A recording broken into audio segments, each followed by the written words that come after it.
Hello, I'm Isaac Hayes III, founder and CEO of Fanbase. Listen to what I'm about to tell you. The window to invest in Fanbase is closing. We've raised over $10.6 million of our $17 million goal. That means there's room for less than 6,370 people to invest in Fanbase for the average amount. The minimum to invest in Fanbase right now is $399. That makes you an owner in Fanbase today. Go to startengine.com/fanbase to invest. Why? Because current social apps have taken advantage of users for far too long, with content suppression, shadow banning, harmful racist content, and no real tools for monetization and equity. Fanbase has over 1.4 million users and counting, allowing anyone to reach all their following and monetize their content from day one. Social media is the new TV, and whoever owns the apps that distribute that content have the opportunity to own potential billion-dollar companies. While big platforms with uncertain futures are failing to serve their users, Fanbase is stepping up to fill the gap. Don't wait until it's too late. Invest now, invest for yourself and your future. Go to startengine.com/fanbase and own the next generation of social media.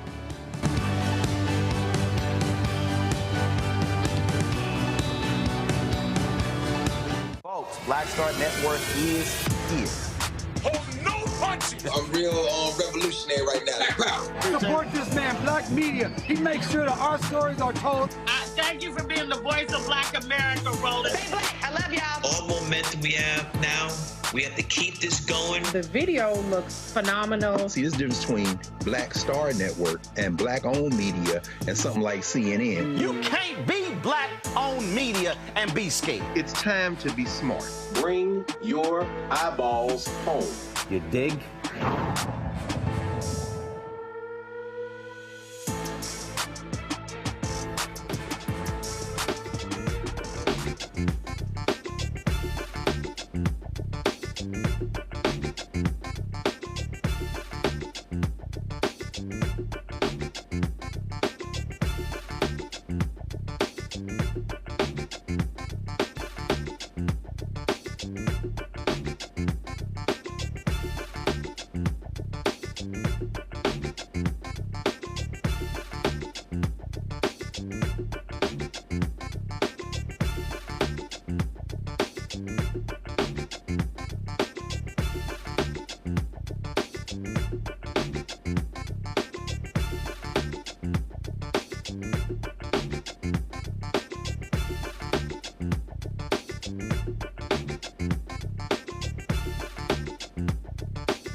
Folks, today is Tuesday, July 15, 2025. Coming up on Roland Martin Unfiltered, streaming live on the Black Star Network. The family of Jabari Peoples does their own independent autopsy. Will be joined by the family attorney, Ben Crump, to discuss those findings. In Gary, Indiana, the home to the nation's largest steel mill, the mayor of the predominantly African-American city will join us to talk about how the $14 billion partnership between U.S. Steel and Nippon Steel could impact African Americans. Also on today's show, voices of St. Augustine's University say they're being silenced. Their alumni rep, has been voted upon, but they won't put him on the board. What the hell is going on? Plus, tonight's Shop Black Star Network, shopblackstarnetwork.com marketplace. We'll talk to actress Nicole Ari Parker about her product, GymWrap. Ooh, and Congresswoman Jasmine Crockett had a couple of things to say about all these red states complaining about blue states, but she like, that's where the blue state got all the money. And Bill Maher shows he's an ass again. I'll unpack that and explain to you why it is beyond stupid when you listen to Bill Maher talk. It's time to bring the funk on Roland Martin Unfiltered. On the Black Star Network, let's go. He's got it. Whatever the miss, he's on it. Whatever it is, he's got the scoop, the fact, the find. And when it breaks, he's right on time and it's rolling. Best believe he's knowing. Putting it down from sports to news to politics. With entertainment just for kicks, he's rolling. It's on go, roll, y'all. It's Roland Martin.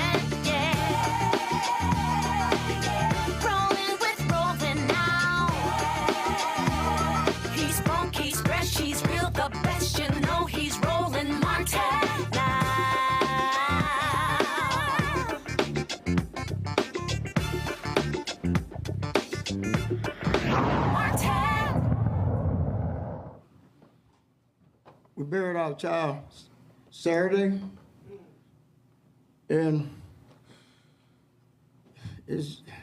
we buried him Saturday, and it's hard. It's hard to even think about burying your child. It's hard about ever. You want your child to bury you. You don't want you had to bury your child. No parent, nowhere. No parent. Only thing we want to do is see the video. We want to see the video. Just show us what happened to our child, please. Show the video. Show the video, please. Thanks, guys.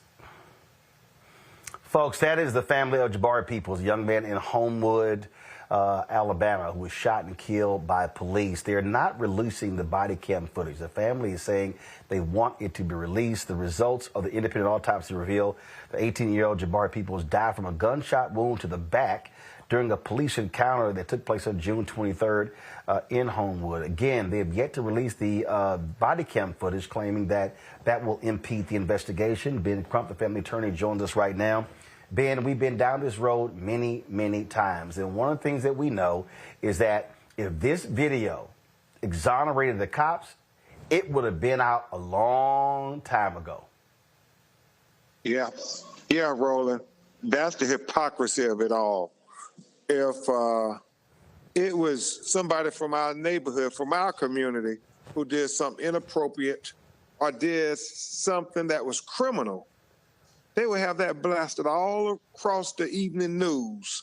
However, when it's a police officer killing one of our children, they change the rules and they say, oh, no, we can't release the video because there's an investigation. And it's so hurtful, it's so painful to these black families all across America while they play this game of delay, delay, delay. And can you imagine, Roland Martin, how hard it is to bury a child, as Mr. William Peoples was saying, but not to know what happened to him when you're burying him. I mean, it's beyond insult on top of injury. And again, so they're saying that we've done this story several times. So they're saying that, because it's an ongoing investigation, we can't release the body cam footage. But that still makes no sense because, first of all, who's saying that? Is it the district attorney? Is it the Homewood Police? Is the Alabama State Police? Who's actually leading the investigation? It's the Alabama State Police. They call them ALEA, Alabama Law Enforcement Agency. And they do this continuously and systematically. They did it with E.J. Bradford. They didn't release that video till 3 years after E.J. was killed in Bessemer, Alabama. And so we know we're fighting up against a machine here, a very well-oiled, discriminatory machine that say when black people get killed by the police, we sweep it under the rug. And so we're not going to let this kid be swept under the rug. I mean, he was the best of us, Roland, the best we had to offer the future. Never been convicted of a crime, never even been arrested. He was a freshman at Alabama A&M, a double major. He was majoring in computer information systems and criminal justice, wanted to be a detective, wanted to go into law enforcement. So how does this bright kid with a bright future end up dead? Well, based on our preliminary findings, and it's preliminary because we haven't got all the evidence, but our medical examiner, who is well-credentialed, been a medical examiner for over 25 years, based in Atlanta, Georgia, said that based on her autopsy, physical examination of the body, that he died from a single gunshot wound to his back.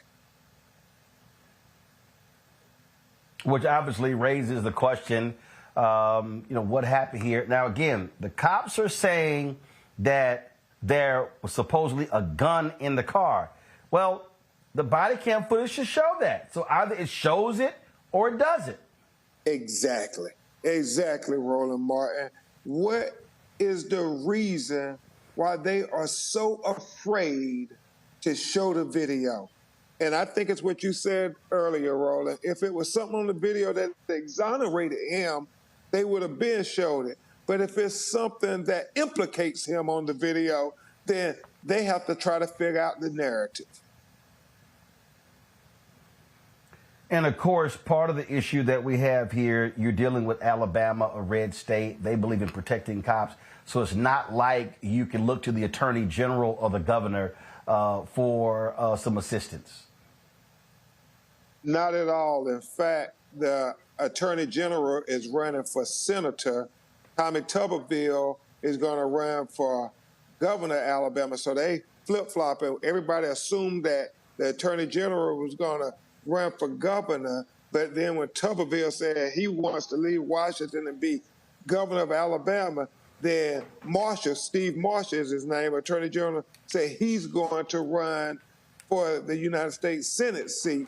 And they are big Trump supporters, both of them.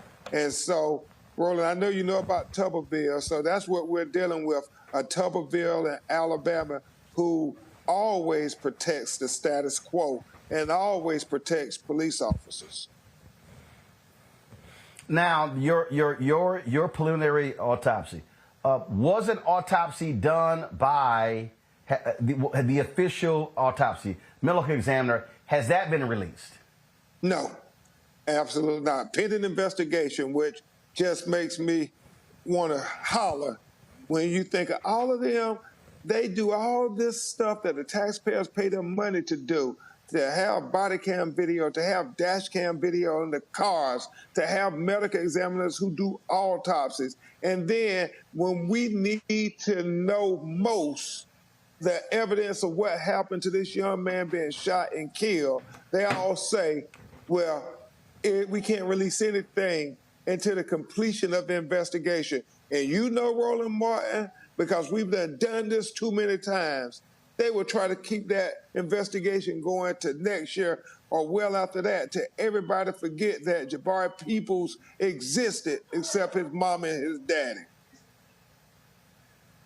And unfortunately, we're also dealing with a federal Department of Justice that wants to grant immunity to cops. Donald Trump has made it clear he wants 100% immunity to cops. So you can't even look to the federal DOJ for any assistance. It's a shame before God, but I know that together we can get transparency and get to the truth of what happened. And they're going to have to release this video. We just got to keep standing up together and not let them sweep this young man, Jabari Peoples, under the rug. Because like I said, Roland, he represented the best that we had to offer for the future. I mean, A and B student, his freshman year at Alabama, was looking forward to starting in August, his sophomore campaign, and now he's 6 feet under the ground. And his family has still not been given any answers as to why their law-abiding college teenage son is dead.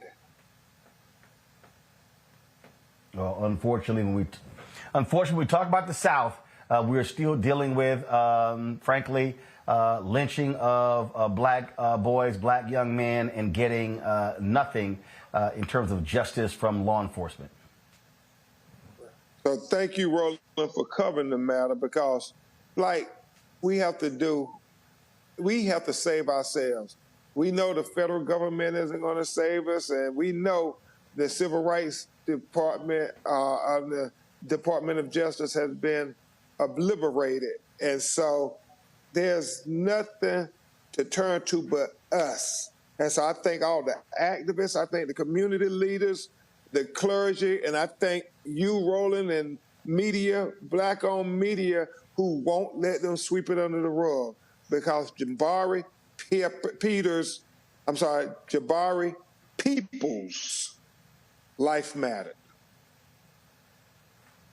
Well, absolutely. And the reality, Ben, is that you had protesters there after y'all ended y'all news conference today.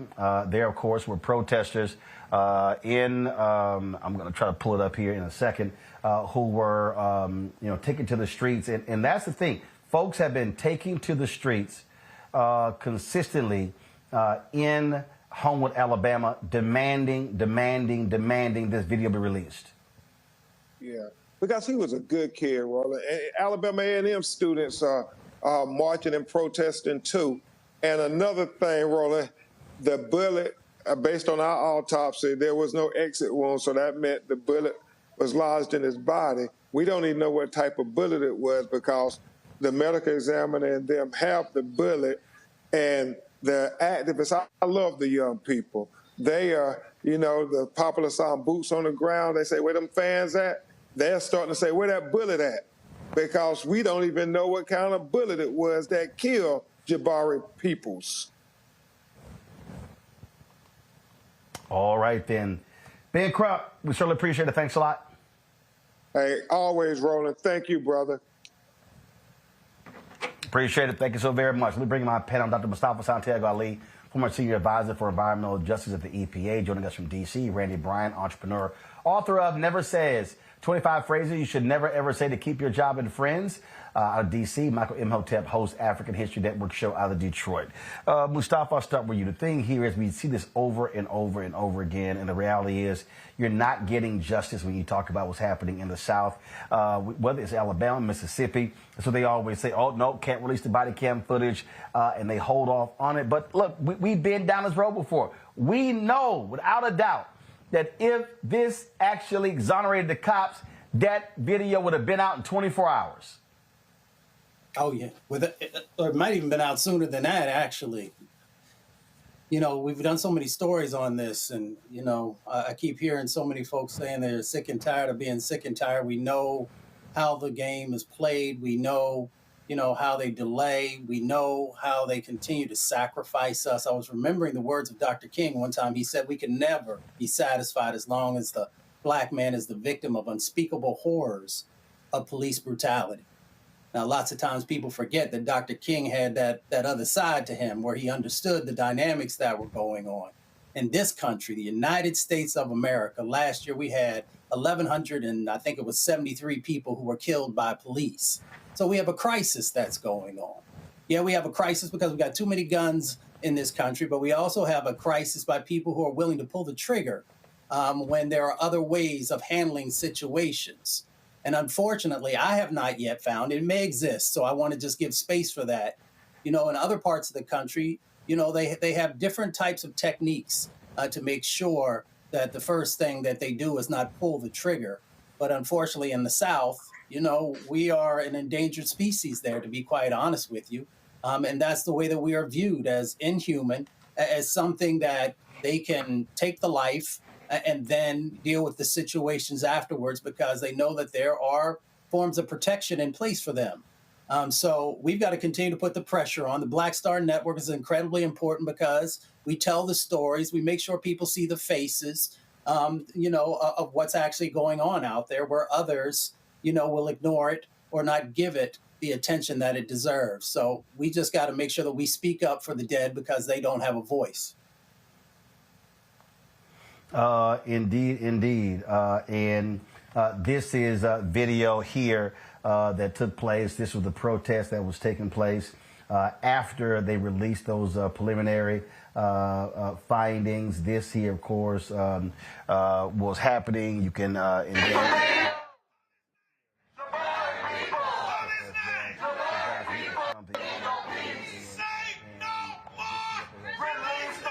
PD killed Jabari. Homewood PD killed Jabari. And Homewood PD should be held accountable. That's right. That's right. And so I'm grateful for a mentor for justice. Homewood PD killed Jabari. Randy, I want to go to you. It's what is so sad. It's another family. It is a fraternity / sorority that no family wants to be a member of.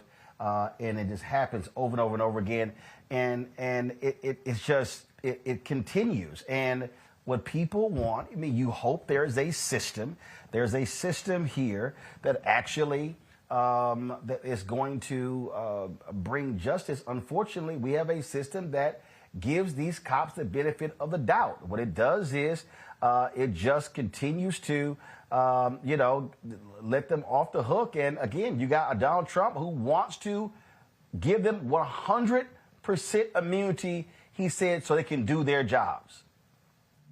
So no accountability whatsoever.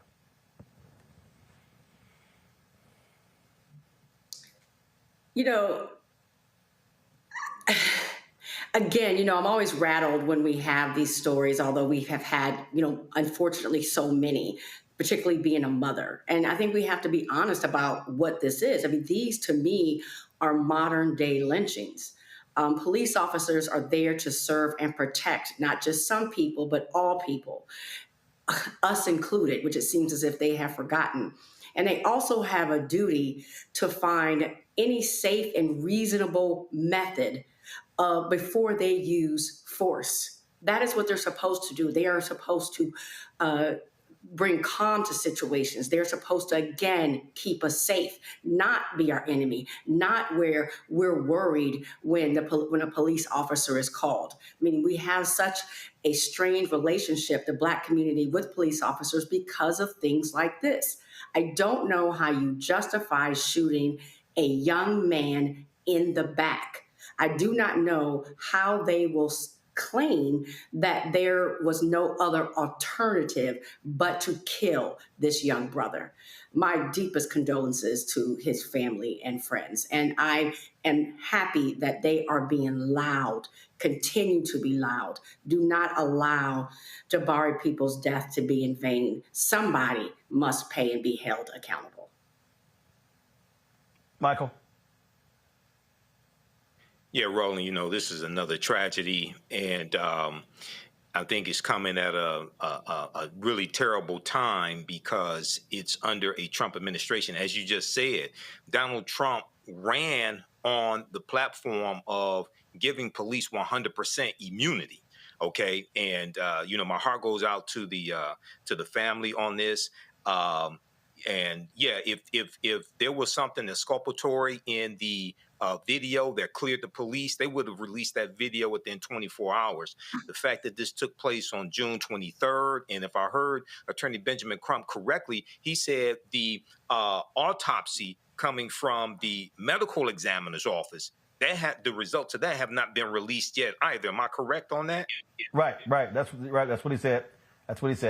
Yeah, so once again, that causes that was almost close to a month ago, and you still don't have the autopsy. So this is what we're looking at under a current Trump administration that just back in May 21st backed out of the consent decrees with the Louisville, Kentucky Police Department behind the killing of Breonna Taylor, backed out of the Minneapolis Police Department consent decree dealing with the killing of George Floyd, things of this nature. Now, one thing I found very interesting in the video from WVTM Channel 13, Reverend Dr. Wayne Harris was speaking, and he talked about the protests that were coming from this. And one of the things he said was that they were going to have economic boycotts and target the business district and things like this to get justice. So I would also be interested in finding out more information about that and how that's progressing as well.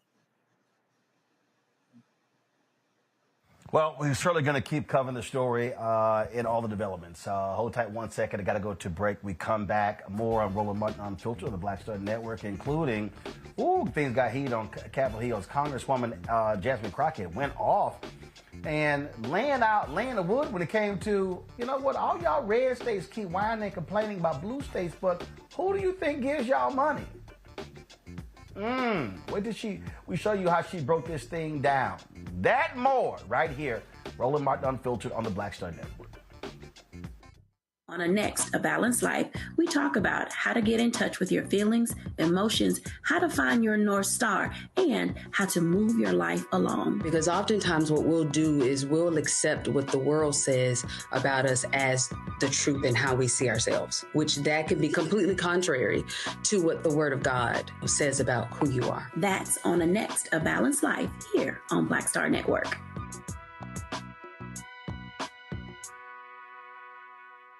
This week on The Other Side of Change. We're digging into the immigration crisis that's happening here right now. It can impact each and every one of us. We're going to break down the topic of this constitutional crisis that is being led by the Trump administration and what you, as ordinary citizens, can do to speak up and speak out to fight back. This is The Other Side of Change, only on the Black Star Network. What's up? It's Sammy Roman. Hey, it's John Murray, the executive producer of the new Sherry Shepherd Talk Show. It's me, Sherry Shepherd, and you know what you're watching, Roland Martin Unfiltered.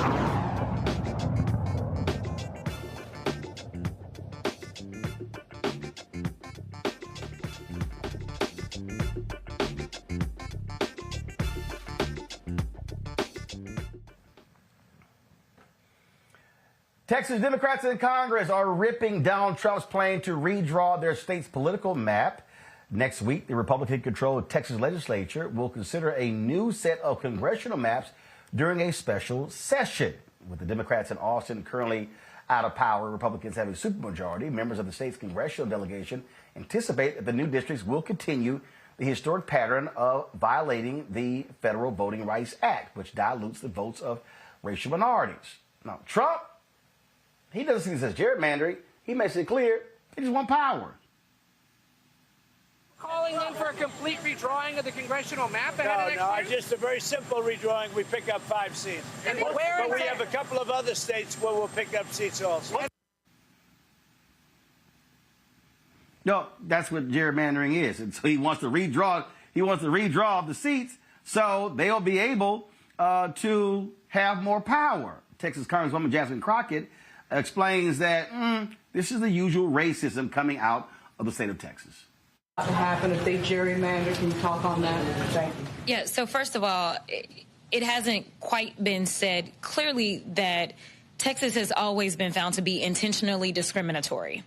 And so I want y'all to understand the makeup of my state. The state is a majority minority state. And what this legislature historically has done is what they plan to do again, is to dilute the voices of people of color in order to make sure that they can get to where they're trying to go. We saw this Department of Justice decided to put out a letter, and what did they do?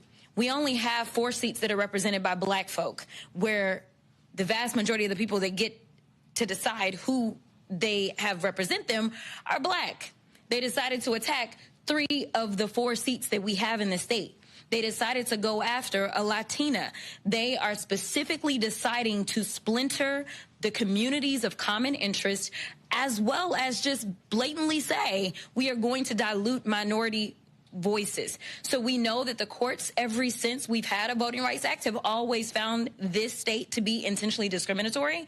That is what they are going to do. So I need people of color to understand that the scheme of the Republicans has consistently been to make sure that they mute our voices so that they can go ahead and have an oversized say in this. So I fully anticipate that's exactly where they're going with this map. It's the only way to do it. We didn't understand how we got to the map that they gave us last time, because that state was grown by 95% people of color.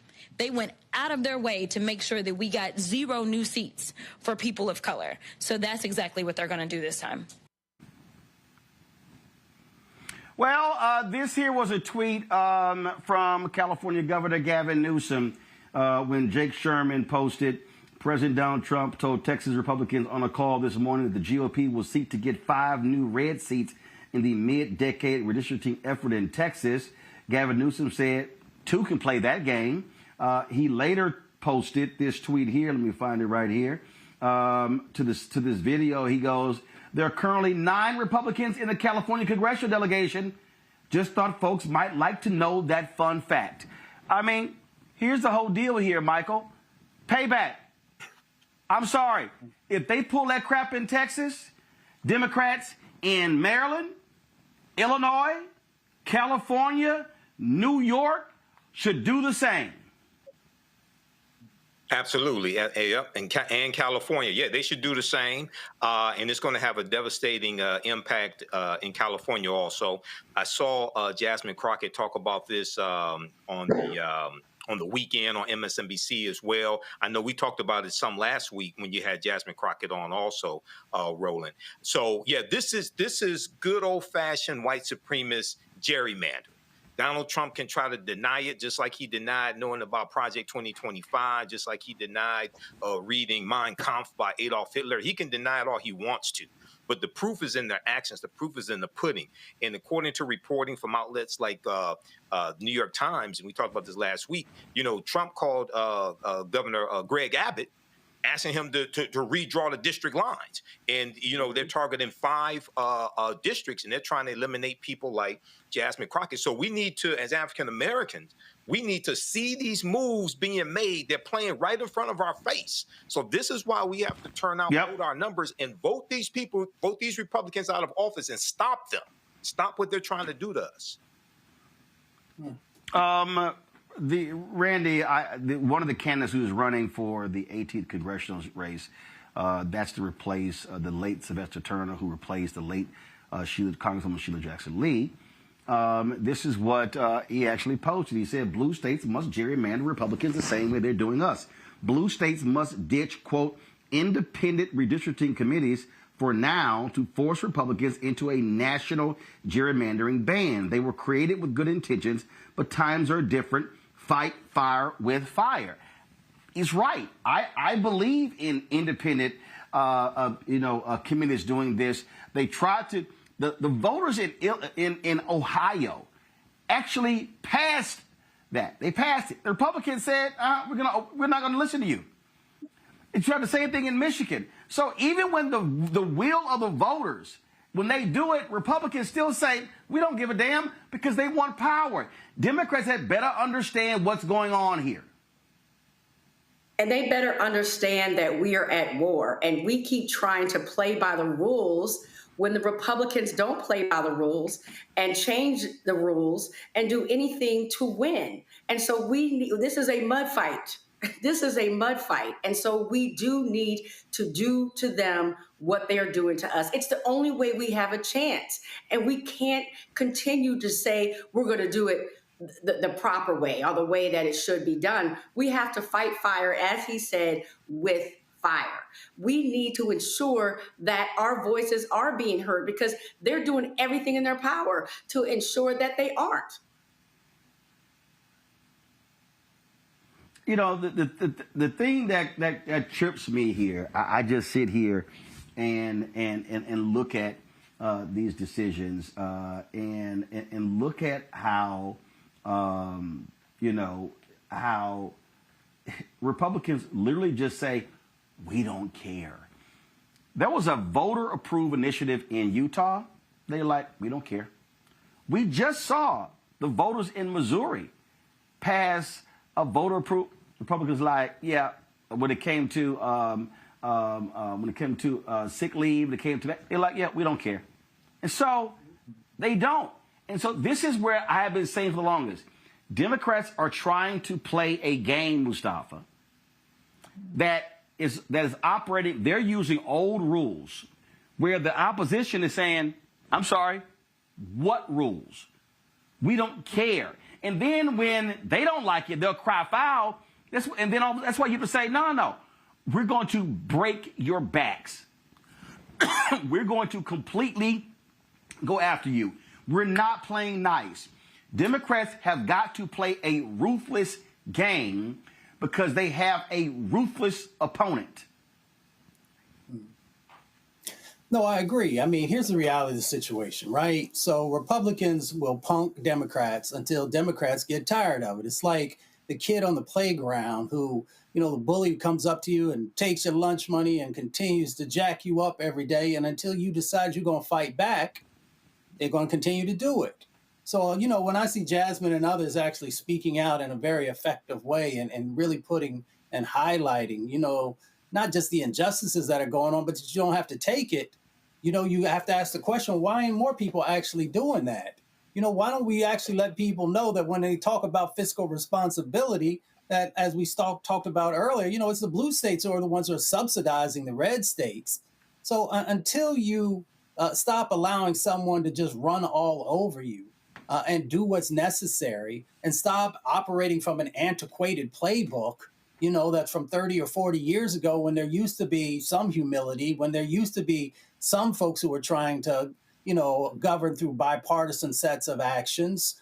You got to have a 21st century playbook now, and you've got to understand who these folks are and what they're the lengths that they're actually willing to go to not only hold on to power, but also to hold on to wealth and to, continue to strip away any opportunity for fairness to be a part of the process. So I'm glad that there are some folks who are starting to stand up. I hope more people do it. I do hope sometime in the future that we get back to actually governing in a way that makes sense. Yep. But until we get there, we got to do what you got to do. And this is from Punchbowl News. Ohio Republicans, this is June 2025, weigh how ruthless to be in redistricting.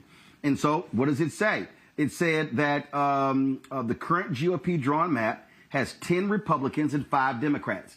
Ohio's unusual redistricting laws mandate a redraw ahead of 2026 because the current map passed without bipartisan support.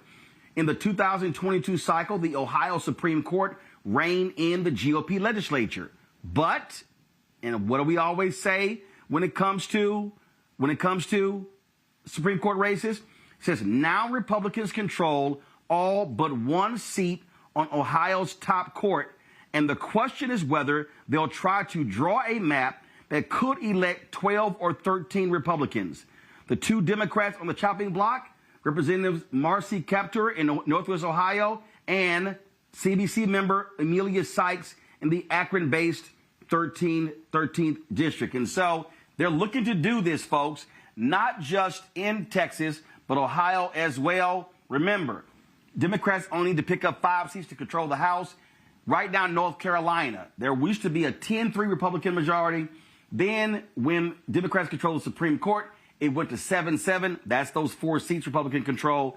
And guess what? Now it's back to 10-3. So that's why they're trying to redraw the lines, because they are deathly afraid that they could lose anywhere from 8 to 10 seats next year, thus giving the House control to the Democrats, and they don't want to do that. And so we'll be watching what happens in all of these states. Going to a break, we come back. We're going to talk about the mayor of Gary, Indiana. What is the impact of this $14 billion steel merger that's happening in the country? We'll discuss that. Folks, don't forget to support us on Roland Martin Unfiltered and the Black Star Network. Join our Bring the Funk fan club. Your dollars make it possible for us to do the work that we do. If you want to contribute to our Bring the Funk fan club via Cash App, use the Stripe QR code. You see it right here. Click the Cash App Pay button to contribute. If you want to send a check or money order, make it payable to Roland Martin Unfiltered. Send it to P.O. Box 57196, Washington, D.C., 20037-0196. PayPal is R Martin Unfiltered. Venmo RM Unfiltered. Zelle Roland at RolandSMartin.com. Roland at RolandMartinUnfiltered.com. We'll be right back. On the next Get Wealthy with me, Deborah Owens, America's Wealth Coach, Black women are starting businesses at the fastest rate than any other segment. However, finding the funding to build them is challenging. On our next Get Wealthy, we're going to talk with author Catherine Finney, who wrote the book, Build the Damn Thing. And she's going to be sharing exactly what we need to do to achieve success in spite of the odds. As an entrepreneur of color, it's first, building your personal advisory board. I think that's one of the things that's helped me the most. The personal advisory board of the people who are in the business of you personally, and want to see you succeed. That's right here on Get Wealthy, only on Black Star Network. Hello, we're the Critter Fixers. I'm Dr. Bernard Hodges. And I'm Dr. Terrence Ferguson. And you're tuned in to Roland Martin Unfiltered.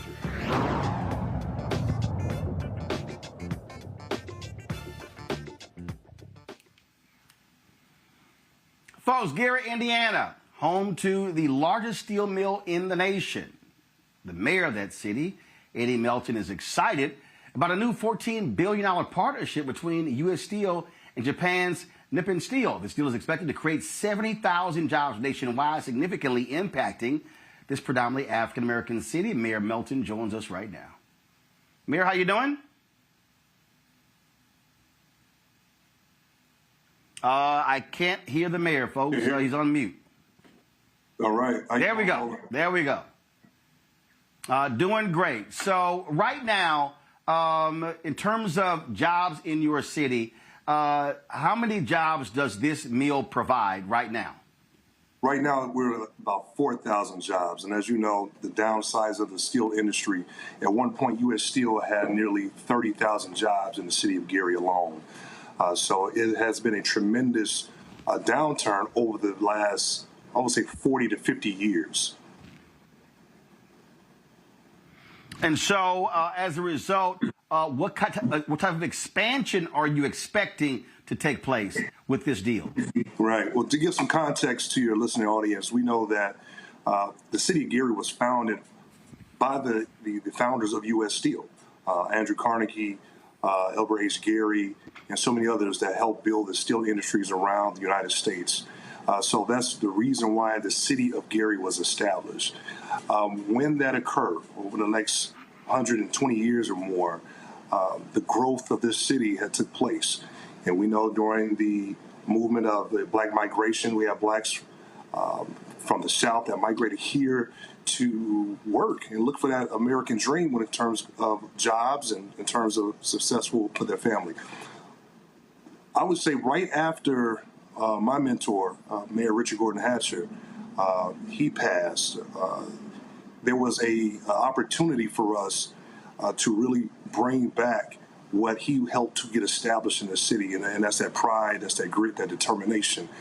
So we worked very intently to rebuild that relationship with U.S. Steel.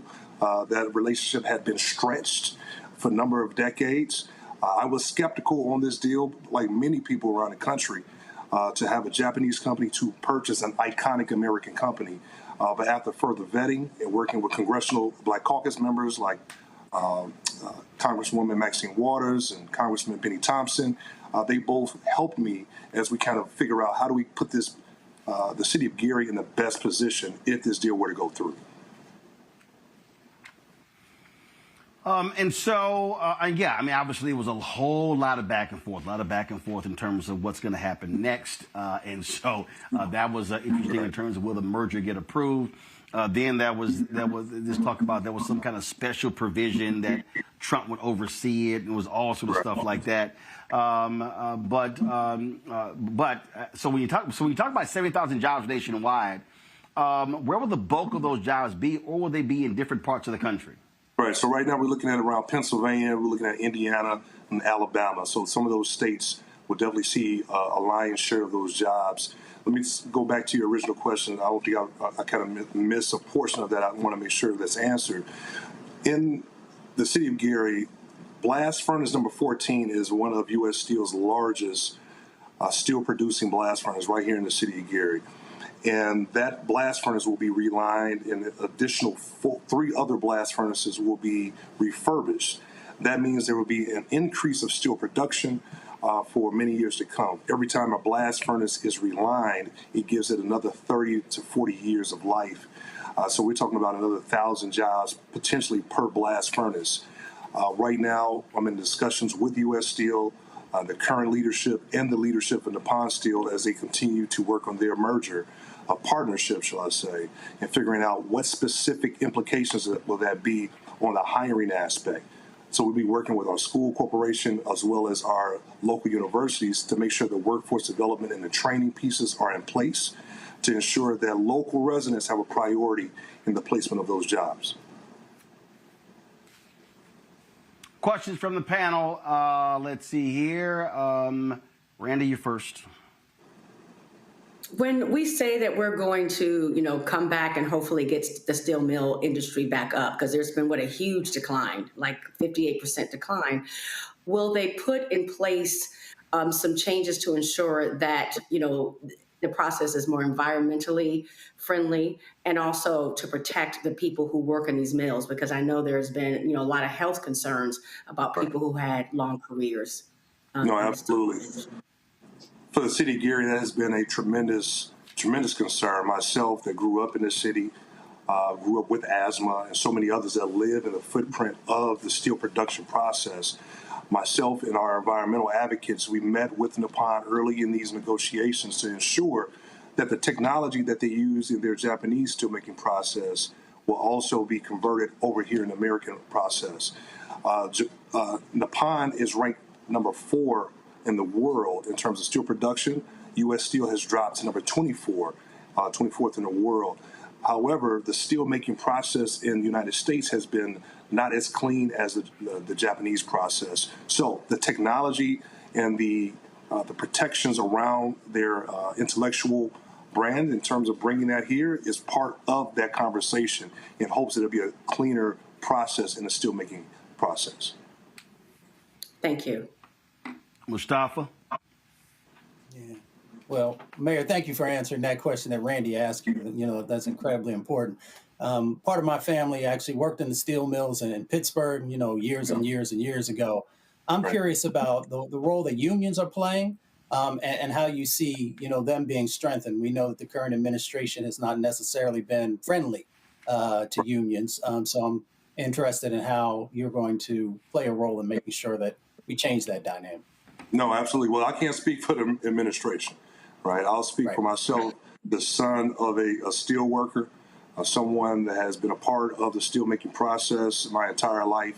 My father worked for EJ&E Railroad at the Kirkyard at the steel mill, so it is extremely important that we support our organized labor. The one thing I would say, majority of the frontline workers, the union workers, supported this deal, especially those in Pennsylvania. If you go back and look at some of the commentary in the negotiation process. Now, union leadership would not so much. I think that was more of a political decision on a more national level. But rank and file, that was something important to myself and my team, that the union contract will be honored. We know that they'll be entering into negotiations for the next contract in 2026. We also advocated, myself and other mayors in Pennsylvania, advocated for a signing bonus for these individuals once this deal has been done. And I believe that has already taken place thus far. So I agree. Making sure that organized labor is protected, making sure that there was no plant closures in this process and moving forward, and also ensuring that production doesn't shift from cities like Gary, like Pennsylvania, to non-union states, like I believe Arkansas is one of their non-union states where they and that was something that was very important to us in that negotiating process.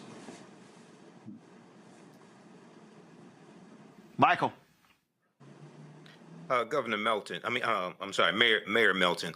I'm predicting something for you, but I was wondering, with this potential investment coming, this potential expansion, has there been any talks about contracts with the plants, contracts with the companies, et cetera, especially for African-American owned businesses? We know that contracts with corporations is one of the ways that we're able to scale our businesses, whether it's janitorial services, transportation, et cetera. Have there been any talks about that?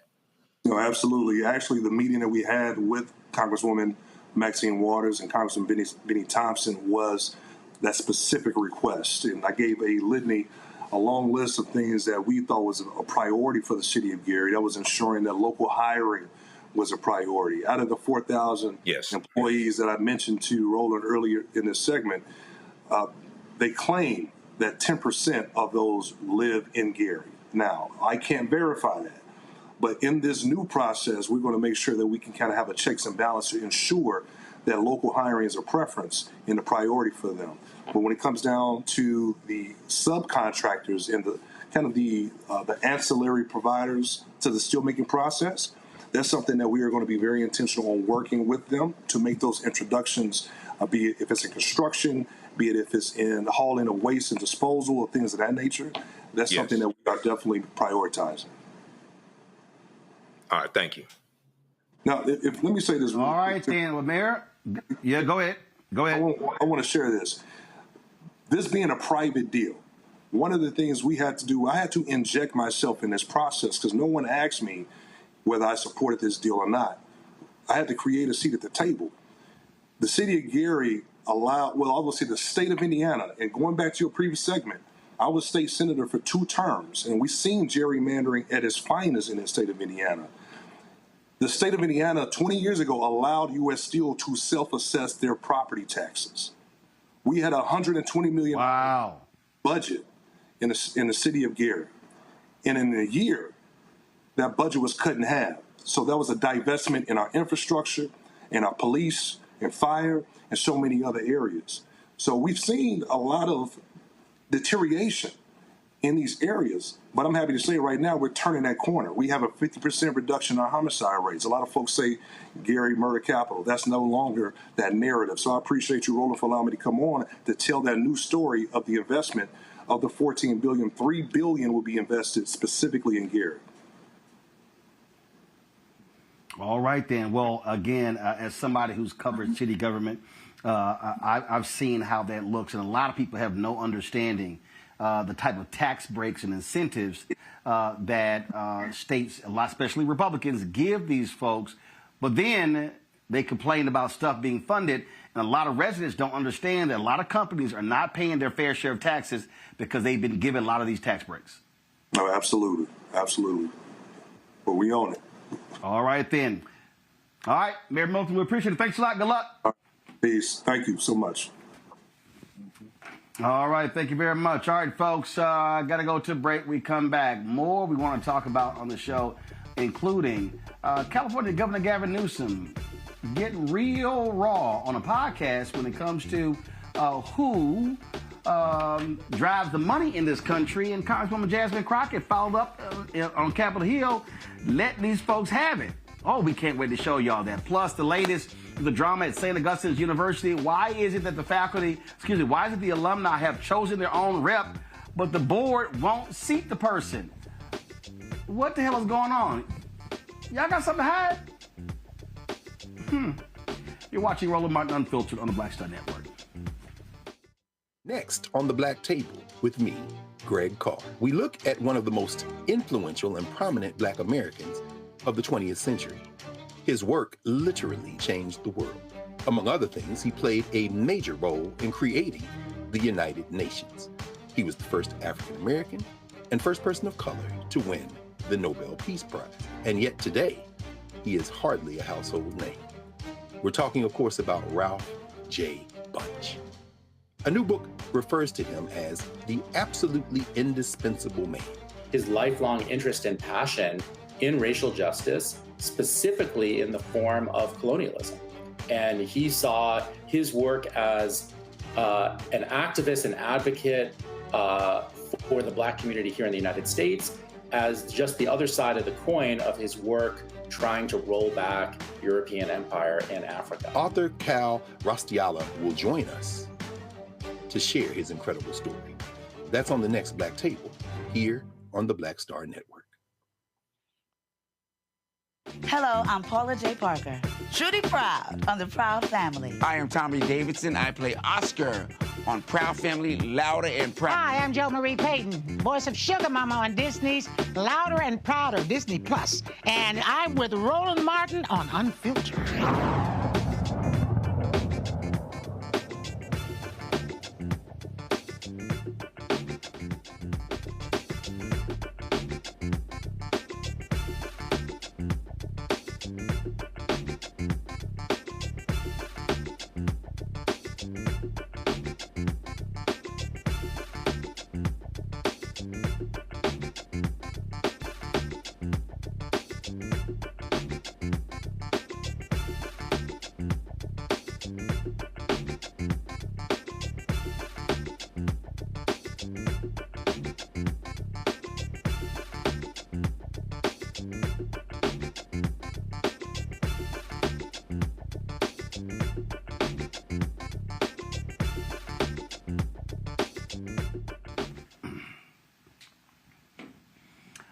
Am I the only one who's thoroughly enjoying this MAGA meltdown over Jeffrey Epstein? Oh, my God. These folks are losing their minds. Donald Trump is like, yo, y'all need to stop. In fact, he called Charlie Kirk, who it tells you right now, Charlie Kirk is nothing but an imp of Donald Trump. So he called him and was like, yo, I need you to stop talking about this, okay? I need you to stop bringing up Jeffrey Epstein. But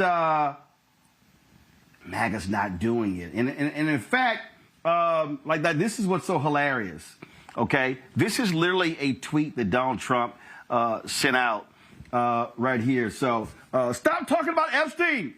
But then somebody edited this tweet from 2 years ago of his own son saying, show us all the Epstein client list now. Why would anyone protect those scumbags? Ask yourselves this question daily, and the answers become very apparent. This has been hilarious, y'all, as folks been pulling up old comments. You've got Dan Bongino supposedly threatening to quit if if the files were not released. Pam Bondi's like, yo, there's nothing there, so what's the big deal? And Trump is like, it's not going to be released. In fact, I love this mashup right here of MAGA folks losing their minds. This is before Trump was inaugurated, when it came to the issue of Epstein. Listen. Please do not let that story go. Who has Jeffrey Epstein's Black Book? Black Book. FBI. But who? That is I mean, there's that's under direct control of the director of the FBI. What the hell are the House Republicans doing? They have the majority. You can't get the list? Put on your big boy pants and let us know who the pedophiles are. Would you declassify the Epstein files? Yeah, I would. All right. I guess I would. I think that less so because, you don't know. You don't want to affect people's lives if it's phony stuff in there because there's a lot of phony stuff with that whole world. But I think I would. This isn't about Epstein or 9/11 or JFK or RFK. It is, but it isn't. It's about a bigger thing. If you're lying about that, you're lying about everything. Who's on the Epstein tapes, folks? Who's on those tapes? Who's in those black books? Why have they been hiding it? And this is something Donald Trump has talked about. The DOJ may be releasing the list of Jeffrey Epstein's clients. Will that really happen? It's sitting on my desk right now to review. That's been a directive by President Trump. Everything's going to come out to the public. The public has a right to know. Americans have a right to know. You urge people to move on. Oh, my God, these people have been tripping. And in fact, hold up. I got to play this with him. Check this out. Here's Donald Trump being asked about it. Give me 1 second. I got to play this one for y'all because this one's too much. Okay, here we go. All right, let me get this one queued up, y'all. Okay. I know you've urged people to move on, but I'm curious, why do you think your supporters in particular have been so interested in the Epstein story and so upset about how it's been handled? Why do you think that is? why they would be so interested. He's dead for a long time. He was never a big factor in terms of life. I don't understand what the interest or what the fascination is. I really don't. And the credible information's been given.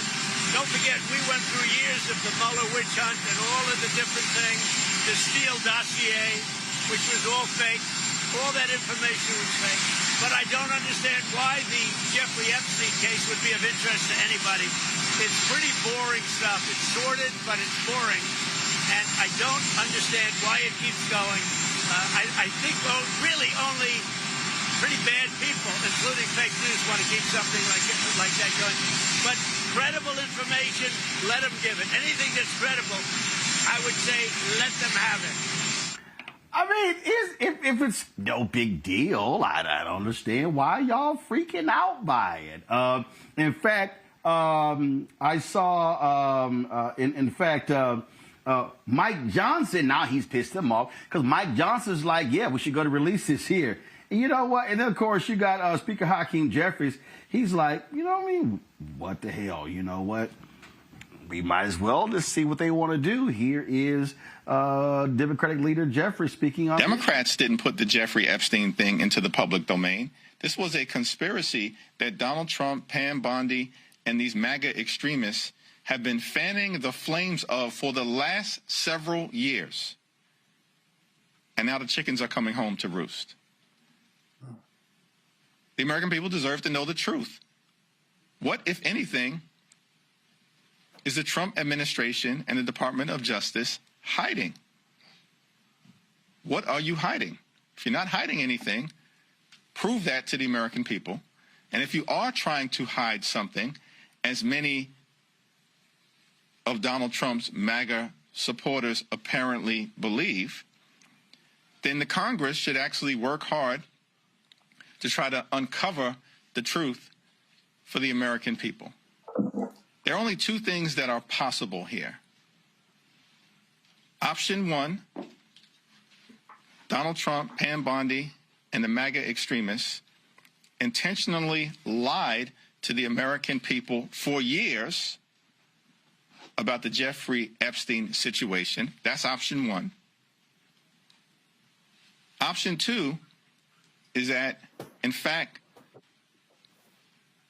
there's reason for the American people to be concerned as it relates to what information has not been released that could be damaging to the Trump administration and the friends and family of the Trump administration and their billionaire corrupt supporters. And so they're actively engaging in a cover-up. Option one, they lied for years. Option two, they're engaging in a cover-up. At this point, it seems reasonable that can only be one of the two things. And so it's Congress's responsibility in a bipartisan way to ask the questions and try to get answers on behalf of the American people.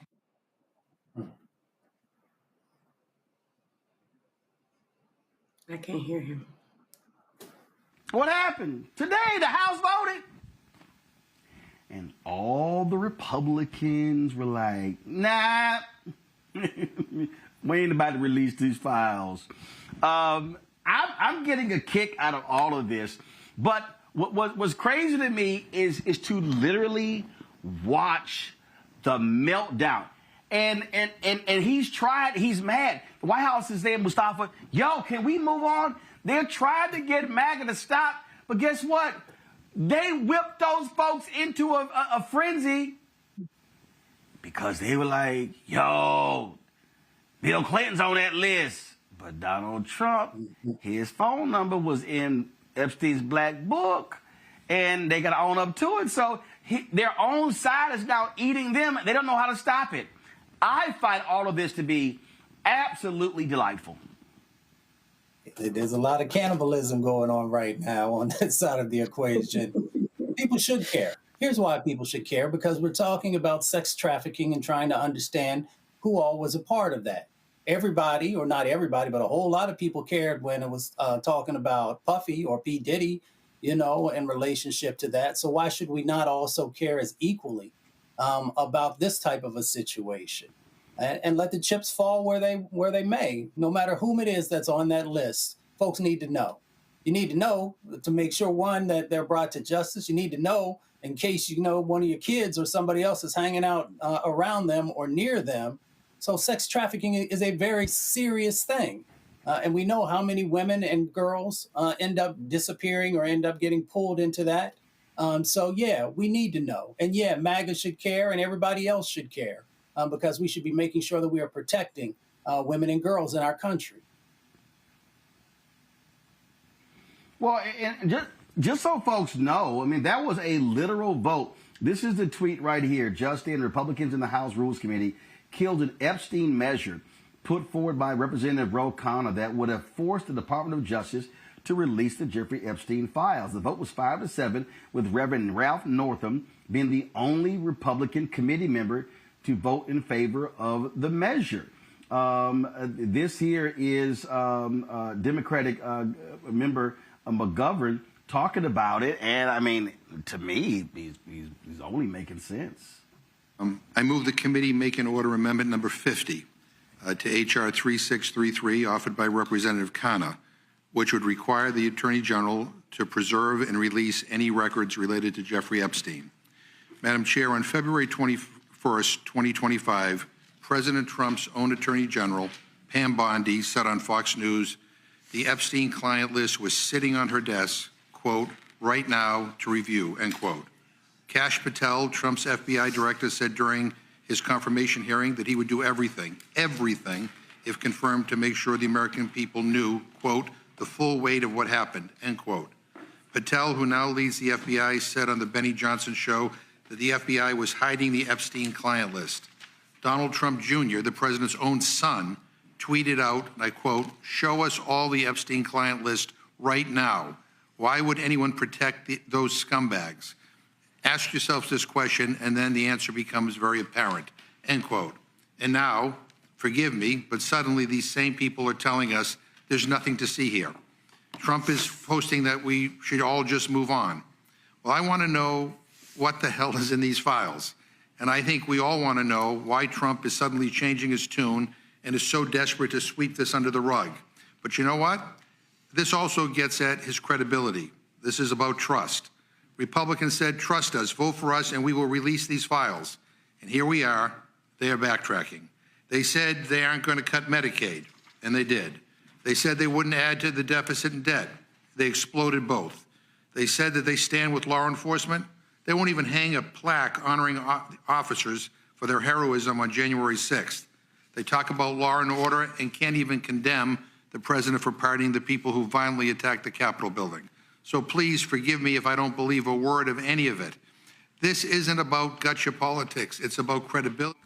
So here's the whole thing for me. Here's the whole thing for me right here as I look at all of this. I mean, I don't get it, Randy. Just release it. You know, what I wonder is what's bottom for them. I mean, we've always known that, one, Epstein and Trump were friends. We've always known that Trump has had been found guilty of, you know, abusing women and lying on women. So do the Republican women... No, girls, right. Girls, underage girls, not women, right, girls, and got a sweetheart deal, got a sweetheart deal where he stayed, where Trump's Department of Labor Secretary the first time was the prosecutor, got a sweetheart deal where he could be out of jail 16 hours a day, and he would just go into jail to sleep overnight. But that's what I'm saying. What is their bottom? All of a sudden, have they? Do they have a moral code?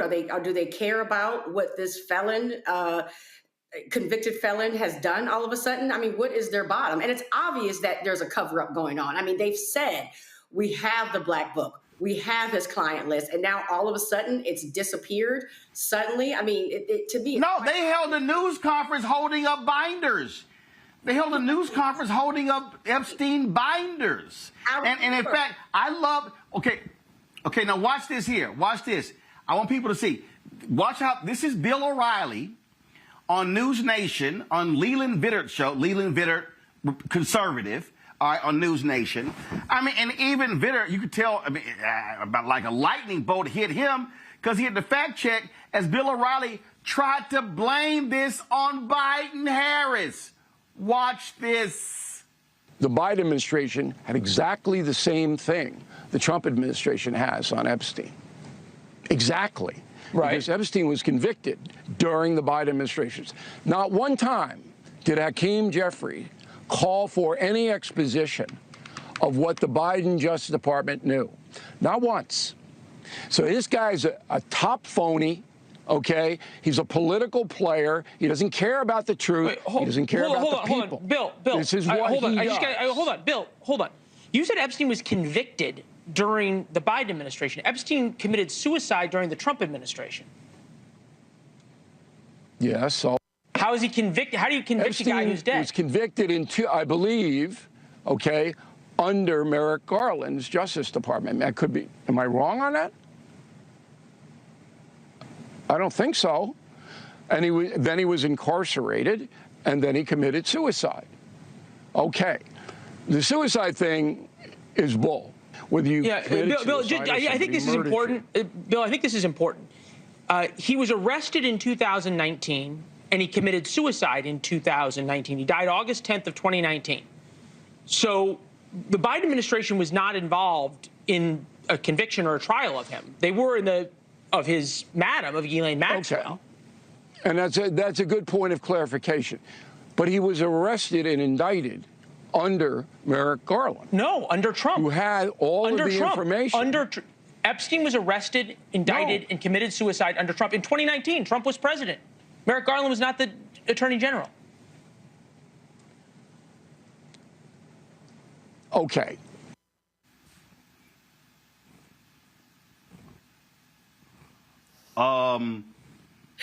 Okay, I'm a dumbass. I mean, Michael, he said there, his entire point was blown up because you're an idiot, Bill O'Reilly. Exactly. And Bill O'Reilly's full of shit, too. Let's just put it out there, okay? And people talk about Joe Biden and his memory. I'll take Joe Biden any day over Bill O'Reilly, all right? Yes, August 10th, 2019, Jeffrey Epstein died in federal custody, okay? Donald Trump was president, all right?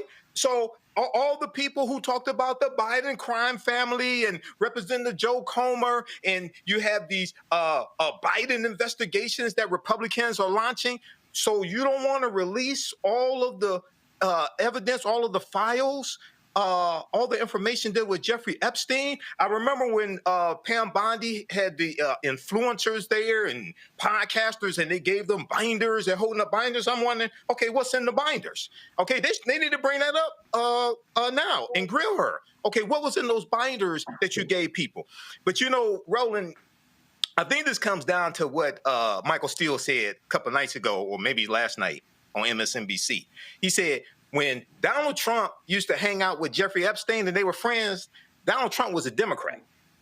Now, you know, when they thought that when MAGA, when Republicans thought it was just a bunch of Democrats on the list or in the files or whatever, they wanted it.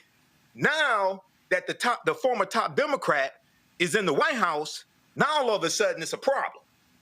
And I agree with Hakeem Jeffries. Release all of it. No, tell the truth. Cleanse your soul if you have one left. Release all of it. So, and these are people, man, who made money off of these conspiracy theories. Cass Patel on various podcasts. Dan Bongino. These are people they all got paid a lot of money pushing this. They all got paid pimping this and lying to MAGA. And now the people who they fed the lies to are turning on them. I'm like, hey, like the club banger from the year 2000, my DJ Godfather said, let them hoes fight. Let them fight. Let them fight this out. I'm just going to sit here and enjoy these fools just smacking each other. All right, y'all. Going to a break. We come back. We're going to talk about what's happening at St. Augustine's University. More drama with this in Battle University. They lost their accreditation appeal. They got money problems. Why in the hell won't this Board of Trustees seat a duly elected representative of the alumni? They got something to hide? We'll talk to that representative next, right here on Roland Martin Unfiltered on the Black Star Network. This week on The Other Side of Change. We're digging into the immigration crisis that's happening here right now. It can impact each and every one of us. We're going to break down the topic of this constitutional crisis that is being led by the Trump administration and what you, as ordinary citizens, can do to speak up and speak out to fight back. This is The Other Side of Change, only on the Black Star Network. Hey, what's up, y'all? I'm Devon Franklin. It is always a pleasure to be in the house. You are watching Roland Martin Unfiltered. Stay right here.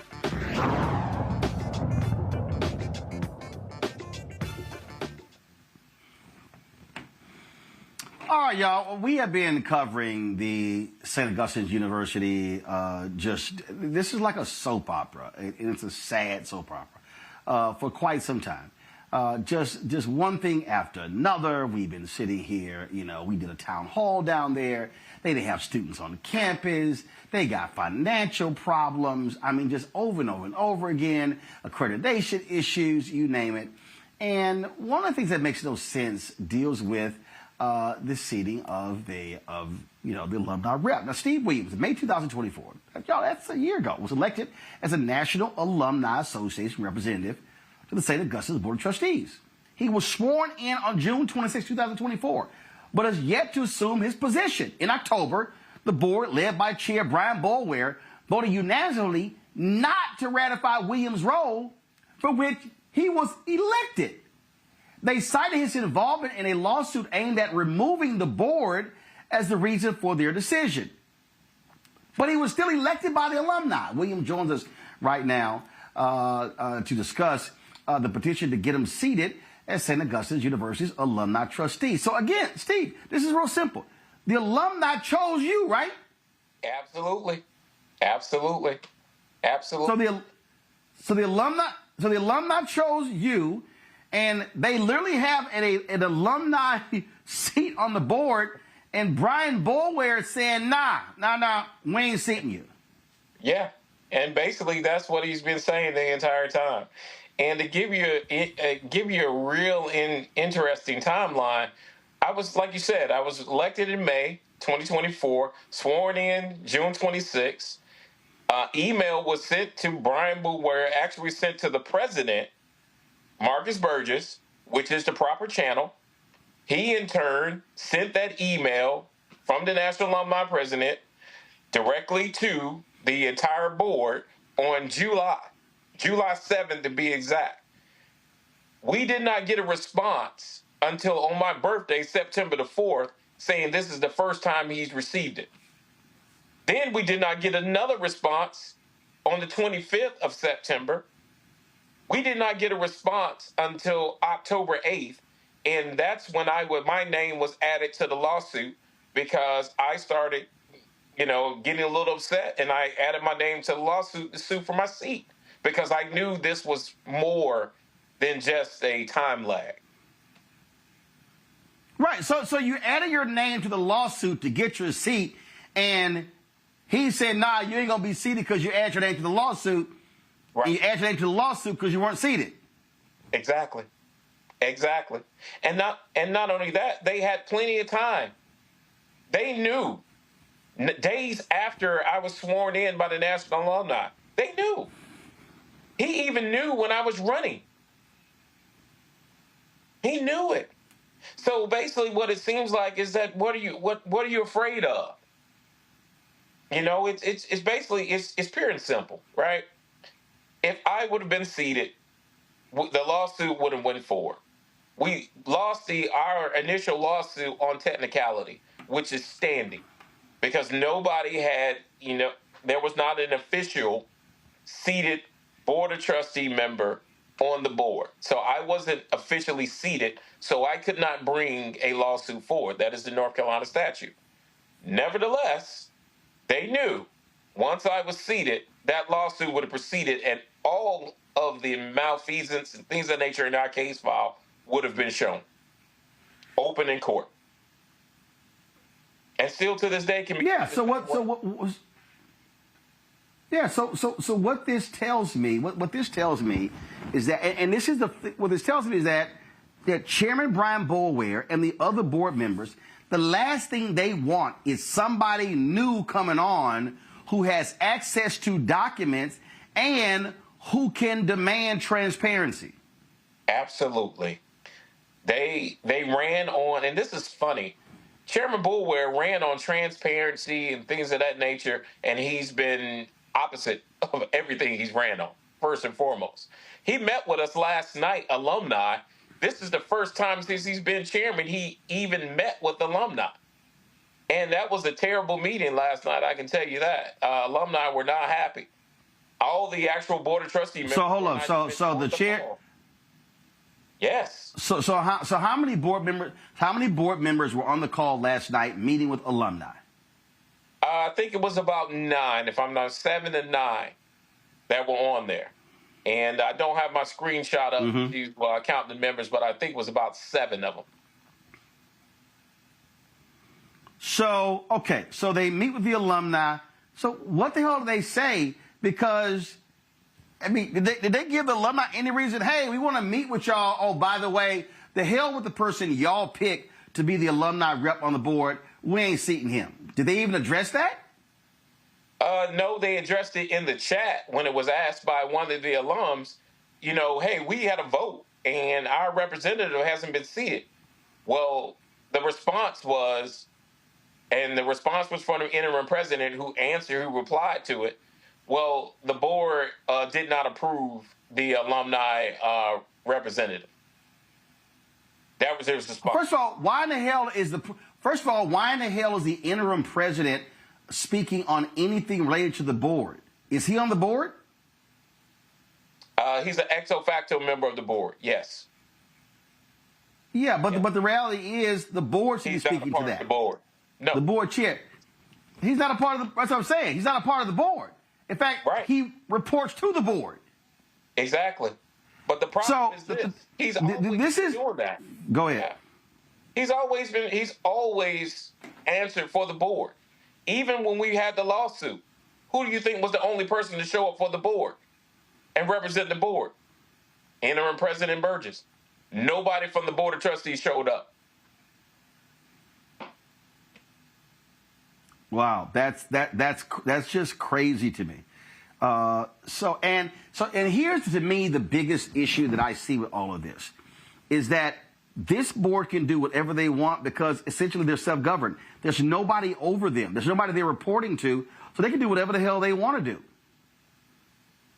Unfortunately, yes. They've taken a 140-page, actually it was 156-page bylaw, and they've trimmed it down to 25 pages and to encapsulate themselves from actually being governed. Now, the only entity that has standing and can control them is the North Carolina Attorney General, because they're still mandated under the nonprofit. As a nonprofit organization, the Attorney General has the right to step in at any point. And so what the hell is he doing? There is a current ongoing investigation because the day that our court case was announced and when it came across the news, the actual Attorney General basically said they're opening up an investigation on it. Now, there have been conversations. I personally have had several conversations with 2 of the attorneys that are leading the effort from the AG's office. I've had several communications with them. They are not at liberty to tell me the status of the case, but they can see that it's reached a point where our university is basically deteriorated. We have cases of vandalism. I mean, there are egregious things happening on that campus that, it's just disheartening to any alumni. And we don't want it to get to a point where our university becomes a blighted area. And then you know what happens to blighted areas, to blighted real estate locations when it becomes a eyesore to the community. So we're just, alumni is all up in arms. Last night's call did not help us out at all. The only thing they did was blame previous administrations. They even blamed the whistleblower for the Sachs issues. And, you know, that was really, they really took a far reach for that because the whistleblower, she won her case. So obviously you were doing some egregious things. That's why we've been on, you know, kind of Sachs probation ever since. So it's just, Roland, it's just disheartening. I'm here to serve the alumni. I want to do my job. And it's kind of like, I just hate it. I really just hate it. And I hate it for alumni. I hate it for current and future students. And we're all just tired of the games because all they're doing is playing games at this point. Well, look, and all they do is complain. Oh my God, all of this bad media attention that we get, you know, stuff on social. Yeah, but you're inviting it yourself. Let's just sort of just recap. Let's see. The school is so run down, buildings are so run down, you don't have students on campus. You got people who've given money to the school and they can't figure out where the money has gone. By their own admission, that COVID money just somehow disappeared and no one can seem to track what happened to it when other schools actually were bailed out of their financial problem due to the money they got from COVID. Let's see. Your graduating class, folk didn't know they were going to graduate. Am I missing anything? Let's see here. Oh, you lose your accreditation appeal. Let's see here. Bad deals that the AG had to step in and shut down when you were going to literally lease the land to a group out of Florida that has no history of development whatsoever. And just on and on and on. And then, wait, hold up. I forgot. You got a board chair who gets slapped with a major lawsuit and loses it by getting loaned some money by another board member. So you got a dude who's the chair who can't manage his own money, but he's trying to manage the money of a school with financial problems. Oh, hell no. Not only that, Roland, when he was actually going through this, both of them were active board members. So he had an open case. But they want to tell me that, oh, you joined a lawsuit and you were suing the board. Well, sir, you were being sued directly from another board member at the same time. So the hypocrisy is just, it's funny. And, to keep from getting upset, because I'm a Bull City born and I don't like mess, I think for me, it's just I have to laugh a lot because to me, it just gets to a point where when you know it's a game and you know, they have nothing else, this guy has nothing else to do, then, you just look at it for what it is. I mean, really and truly, but we laugh, but at the end of the day, the students are the ones being harmed. The faculty members that you were not able to pay are harmed. The faculty members that have to pay all of these medical bills because you didn't, do them right, you didn't pay into their insurance, that's the harm. You didn't pay into their 401k. So they can't even, with all the money they put in retirement is gone because you never did anything with it, but you showed it coming out of their check. So I'm like, that's the reason why you're in the media. It has nothing to do with our fight.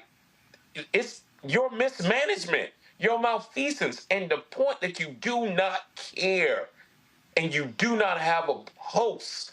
To me, that is the ultimate disrespect to the legacy, first and foremost, and that is a disrespect to every individual that graduated from St. Augustine's University.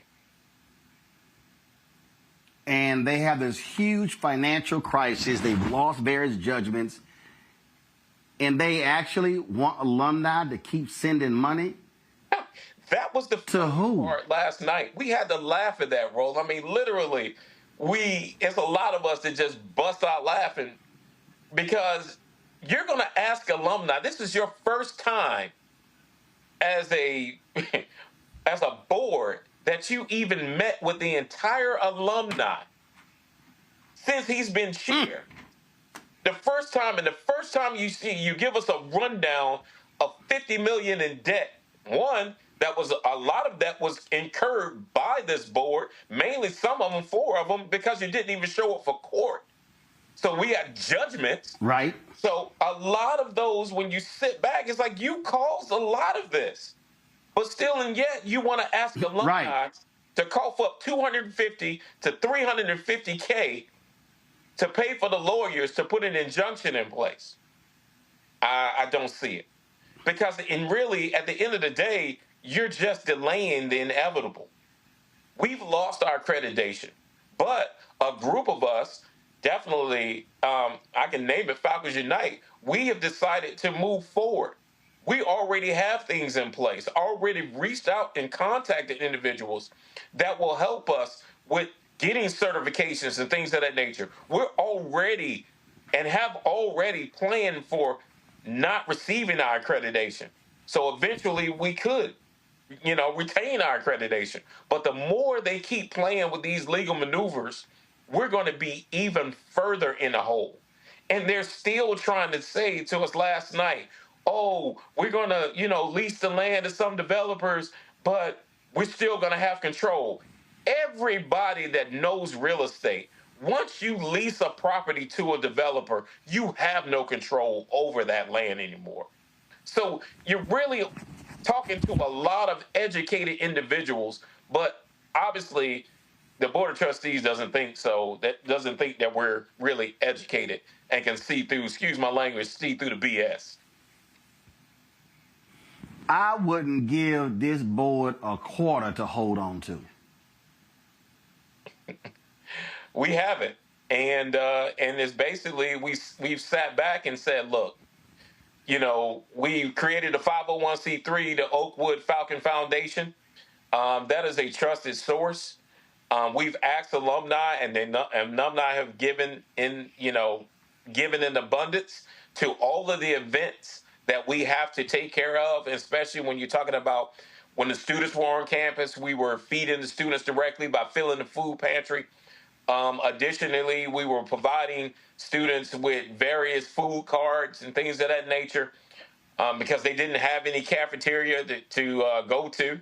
So we provided them food cards so they can go get groceries and things of that nature. More importantly, what we were doing is, and what we evolved to, we had to start paying bills. And I'm literally from security to faculty and staff to, paying for students to go home that didn't, when the school decided they wanted to close up, we had to pay for bus tickets. So we did this.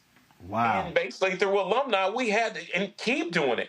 We were paying phone bills, mortgages, rent, all of these things. And it just got to a point where really, you really had to sit back and say, is this actually happening on a college university campus?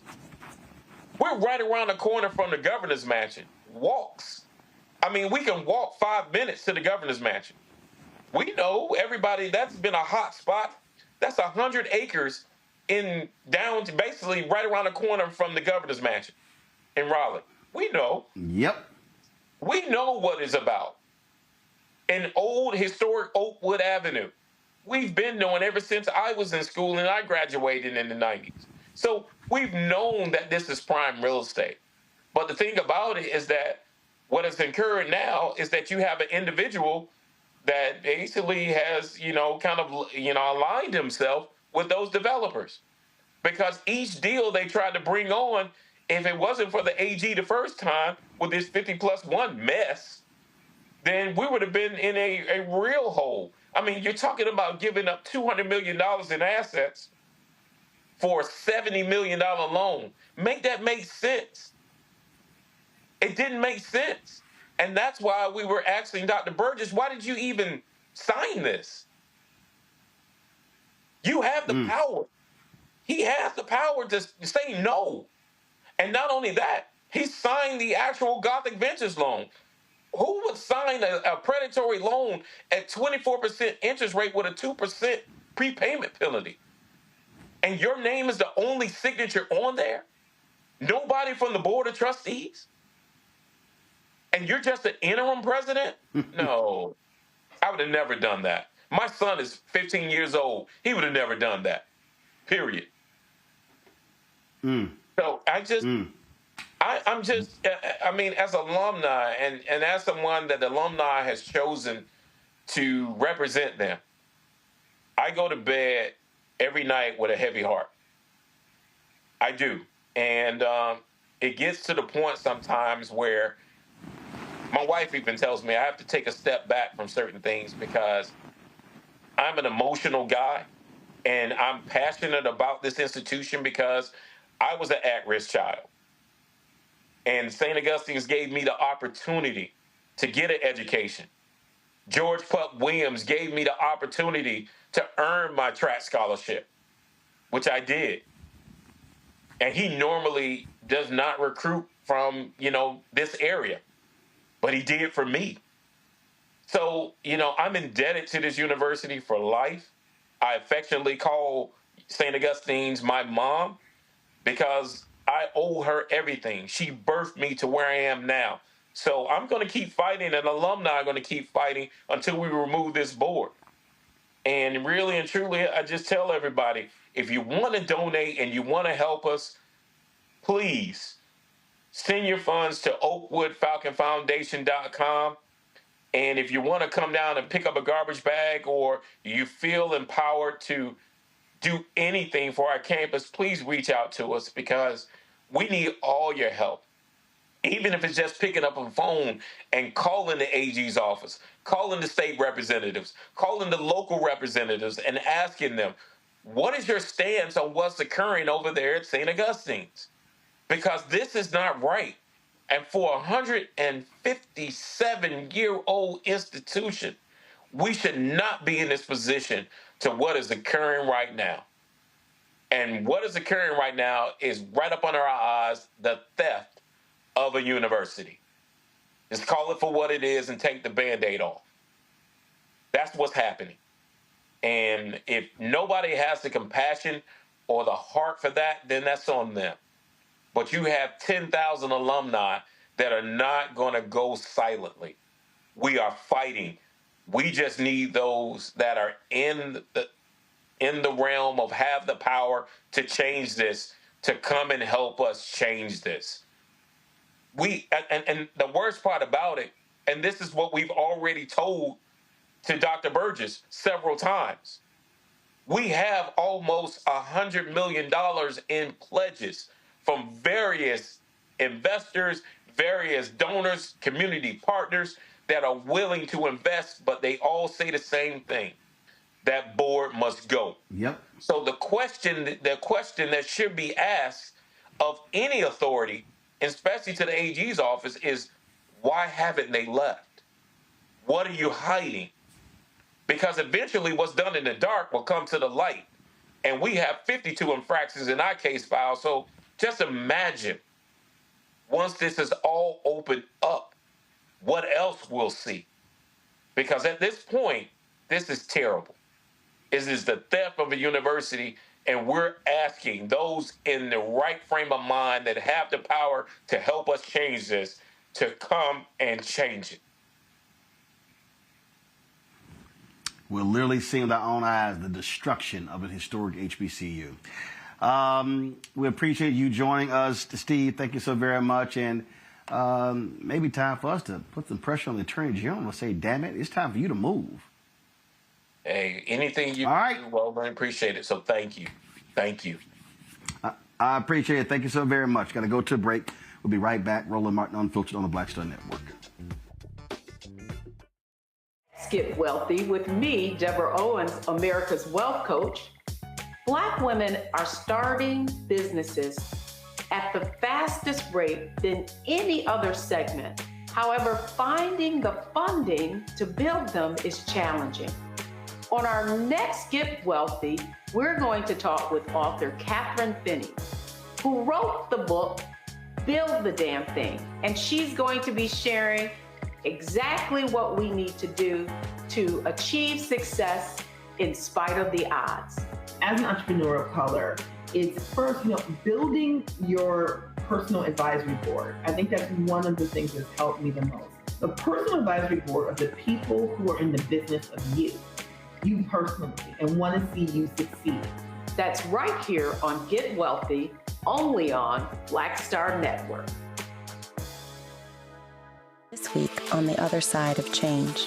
We're digging into the immigration crisis that's happening here right now. It can impact each and every one of us. We're going to break down the topic of this constitutional crisis that is being led by the Trump administration and what you, as ordinary citizens, can do to speak up and speak out to fight back. This is The Other Side of Change, only on the Black Star Network. Hey, it's John Murray, the executive producer of the new Sherry Shepherd Talk Show. And you're watching Roland Martin Unfiltered.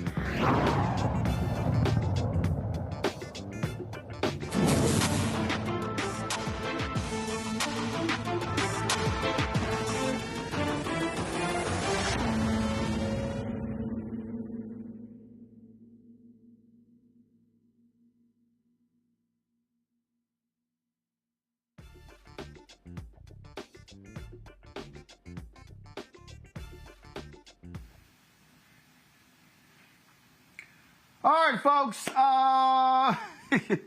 These red state people are pretty interesting because they love complaining about these blue states and really to succeed. And we're so sick of them. They've been so awful and badly run. Congresswoman Jasmine Crockett really related to the day, and her comments really followed those of California Governor Gavin Newsom, where he talked about how much money the blue states actually provides to the rest of the country. I'm going to play what he had to say first, and then we're going to play what she had to say. But it really is interesting because, again, these red state people like Marjorie Taylor Greene, we should succeed. I don't know about that because y'all broke as hell. Y'all going to need that blue state money. Here is Governor Gavin Newsom talking to this right-wing podcast, and he kind of actually broke the truth down to him. Listen to this. What separates our game from the game played elsewhere is innovation, entrepreneurialism, more patents, more engineers, more researchers, more Nobel laureates in my state than any other damn state, more Fortune 500 companies in my state than any other state. Look that up, because I know people are rolling their eyes and saying, no, it's Texas. You're wrong. It's true. I looked it up. And we're, by the way, a donor state. We provided $83.1 billion more than we received from the federal government. Texas took $71.1 billion. I'm not saying that to bash Texas. But you know what? Pretty proud of my goddamn state. I saw that above too. Our weight, man. But AI. Can you repeat those numbers? $83.1 billion. We provided more to the federal government than we received. In the same year that Texas received $71.1 billion more than they provided to the federal government. So you're net positive. Net positive. 9 out of 10 of the donor states are Trump states, and I don't mean that pejoratively, Trump. 7 of the 10 are Republican states, but 9 out of the 10 dependent states, welfare states, are Trump states. The donor states disproportionately the blue states. 71% of the country's GDP comes from blue counties. Mm-hmm. These same crack-up counties with all these crazy liberals that can't get out of their own goddamn way and the world's come to an end. It's 71% of the economy of the goddamn country, man. What separates our game from the game played elsewhere is Congresswoman Jasmine Crockett on Capitol Hill today. So much, Mr. Chairman, and thank you so much to our witnesses for being here. Unfortunately, we are witnessing today yet another political stunt, plain and simple. Republicans are here drawing a clear line in the sand. They will stop at nothing to advance Donald Trump's agenda and the dangerous blueprint laid out in Project 2025, even if it means targeting the very groups that are working to protect our communities and support our law enforcement agencies. Let's be clear, my colleagues across the aisle have shown little to no interest in working with Democrats on real solutions for the American people. Instead of addressing pressing civil rights issues constituents actually care about, like wrongful deportations of U.S. citizens, ongoing efforts to undermine voting rights, or the serious flaws in our criminal justice system, this committee is spending its time holding a hearing with a title that sounds like it was ripped from a conspiracy blog. This hearing, how leftist nonprofit networks exploit federal tax dollars to advance a radical agenda. Really? I mean, when I listened to you, Mr. Chairman, who I do respect, I heard you say things about why is it that we're giving money in other places? And I want to make sure that I answer that question, because to put America first looks like we are going to keep American citizens safe. There is a such thing as soft power, and that is exactly what we were trying to do when we engaged in things such as USAID. When you start to talk about whether or not Sesame Street or anything else that's on NPR or PBS ends up in other places, this is so that there is not this warped thought process about the Western world or about the United States. We're talking about making sure that we don't end up allowing people to be radicalized against us because they have a terrible vision of us, because they may be in a government that actually puts out bad, terrible propaganda about us. So for pennies on the dollar, we are able to educate those around the world on who we really are in America and keep Americans safe. Soft power is real power, and it minimizes how much money we have to spend, say, on dropping bombs in countries at a random time without, say, congressional authority. But I digress. This kind of rhetoric, whether directed at nonprofits, their leaders, or elected officials, is not only reckless, it is beneath the dignity of this institution. And sadly, this isn't the first time this has happened. Over the past 6 months, we've seen hearing after hearing do nothing but attack nonprofits, as well as those who are just generally on a mission to serve, protect, and uplift vulnerable communities. In just my own committees, this has got to be the second or third time I've had to sit through the same tired narrative. If my Republican colleagues are truly concerned about taxpayer dollars being misused for political agendas, I'd encourage them to take a long, hard look in the mirror. But since we're here again, spending more of the American people's money and time on political theater, let's at least stick to the facts. Fact. Under the Trump administration, the Department of Justice stripped hundreds of millions of dollars from the Office of Justice programs, money that funded essential community safety initiatives like victim services, gang prevention, and reentry support. Fact. Trump and Republicans slashed grants to organizations like the National Organization for Victim Assistance, which trains advocates who staff domestic violence shelters, hotlines, and rape crisis centers. Fact. They cut over $10 million in funding to the National Policing Institute, a nonprofit helping rural police departments reduce violent crime. Fact, this week, Republicans are trying to gut PEPFAR, a life-saving program that partners with nonprofits around the world and has saved more than 26 million lives. And let's not forget, many of these cuts were laid out in Project 2025, a radical far-right playbook drafted by hyper-conservative nonprofits for the express purpose of dismantling the very government institutions and systems that serve the public good. Ironically, we even have one of the authors of Project 2025 here with us today. So let's not pretend this is about nonprofit accountability, because if it were, this committee would also be investigating the Conservative Partnership Institute, which has pushed anti-immigrant, anti-LGBTQ+, and anti-vaccine propaganda and hosted efforts to challenge the 2020 election. Mind you, as we have these organizations that are pushing anti-vaccine propaganda, we know that measles has reached a 30-year high when measles had actually been over and done with. But now that we don't believe in vaccines, now children are our targets, unfortunately, and yes, they are dying. The New Century Foundation, a white nationalist organization that somehow maintains its 501c3 status to launder hate speech through the language of intellectual inquiry. Or they would investigate Turning Point USA, which has been linked to organizers of the January 6th insurrection. But Republicans aren't talking about those groups because this isn't about accountability. It's about silencing organizations that challenge Republican power. It's about targeting nonprofits that protect the very people this Trump-aligned movement continues to harm.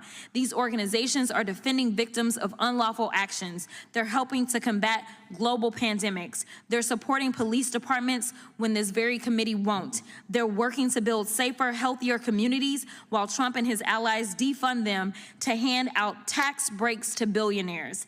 And maybe that's the real threat here. They're effective. They get people off the streets, out of prison, and into opportunity. They educate people about injustice, and that apparently scares some folks more than any so-called radical agenda. Because the only thing truly radical about these nonprofits is their belief that human beings deserve dignity, opportunity, and equal protection under the law. Values my Republican colleagues seem to have forgotten, along with love thy neighbor. So instead of demonizing the groups trying to do right by our communities, maybe we should be asking how to support them, how to ensure taxpayer dollars reach the people who need them most, because this hearing should be about public safety, not political vendettas. Until that happens, these hearings are doing more harm than good. Thank you, Mr. Chairman, and I yield back. These broke-ass red states want to do that. Michael, take your best shot. Yep, and California was just named in April 2025 the fourth largest economy in the world at $4.1 trillion. So, yeah, these are a lot of broke-ass red states. The broke-ass red states should secede from the union. And Jasmine Crockett is absolutely correct in hitting these people. And remember, in February 2025, Donald Trump ended the database tracking federal police misconduct also that he proposed in 2020 after George Floyd was killed. Bottom line is, what's that song from Ideal? Get the hell on, get gone, Randy? Hit the road, Jack? I don't know which one, but I know they some scrubs. We don't want no scrubs. I mean, how are you going to be talking so much trash and you're the broken states? The Republicans are the ones who are always talking about cutting social services and getting rid of welfare, whereas they are the states who receive welfare from the Democratic states. It's just incredibly ironic and they're hypocrites. Mustafa? You know, as Representative Crockett said, facts, blue states are the economic engine. Facts, blue states subsidize red states. Facts, red states have the higher poverty rates, and they also are more reliant on SNAP and Medicaid and disability benefits. And of course, they're hit by the climate crisis, so they need federal funds to be able to rebuild when they should have actually put policies in place in the beginning.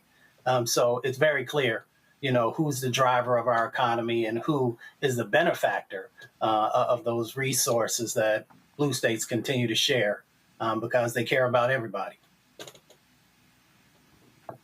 Indeed, indeed. All right, y'all, time for shopblackstarnetwork.com. Let's get right to it. Of course, our marketplace. Are you tired of sweat getting in your eyes? Sisters, you know, ruining your hair. You know how y'all like, man, I ain't letting nothing mess up my hair. Well, Nicole Ari Parker, she's been selling these headbands that help you stay cooler, and sisters all around the country have been saying, yo, this is hot. Of course, the GymWrap, built with EvapoCool technology. The sweatbands and headgear brand make sure you stay cool, dry, and focused during your workouts. Co-founded by Nicole Ari Parker and her husband, Boris Kojo. Nicole, what's happening? Hey! Boris, what up? What's up, bro? So how you doing, brother? You. Good to see both of y'all. Boris, was Nicole largely responsible for this? Because I don't know how you gonna do some hair wraps. You ain't got no hair. Listen, you know what happens when you're married. You're gonna support no matter what, right? So, but let me tell you, she first she created the first prototype by cutting up my shirt and sewing it together. So that's how it all started. I pulled out my shirt from the drawer and there was a big old triangle hole in it. And that's how it all started. But I'm super proud of her because she created this herself. She has patents. She has so many different products now. She really solved a problem because at the time we met with the Surgeon General, Dr. Regina Benjamin, and she told us that especially black women were making a detrimental choice between their hair and their health. So Nicole actually figured out a solution on how to be able to work out and still keep your edges under control, which you know is very important for our sisters. All right, Nicole, so did you really cut up one of his shirts? And if so, was it one of the, was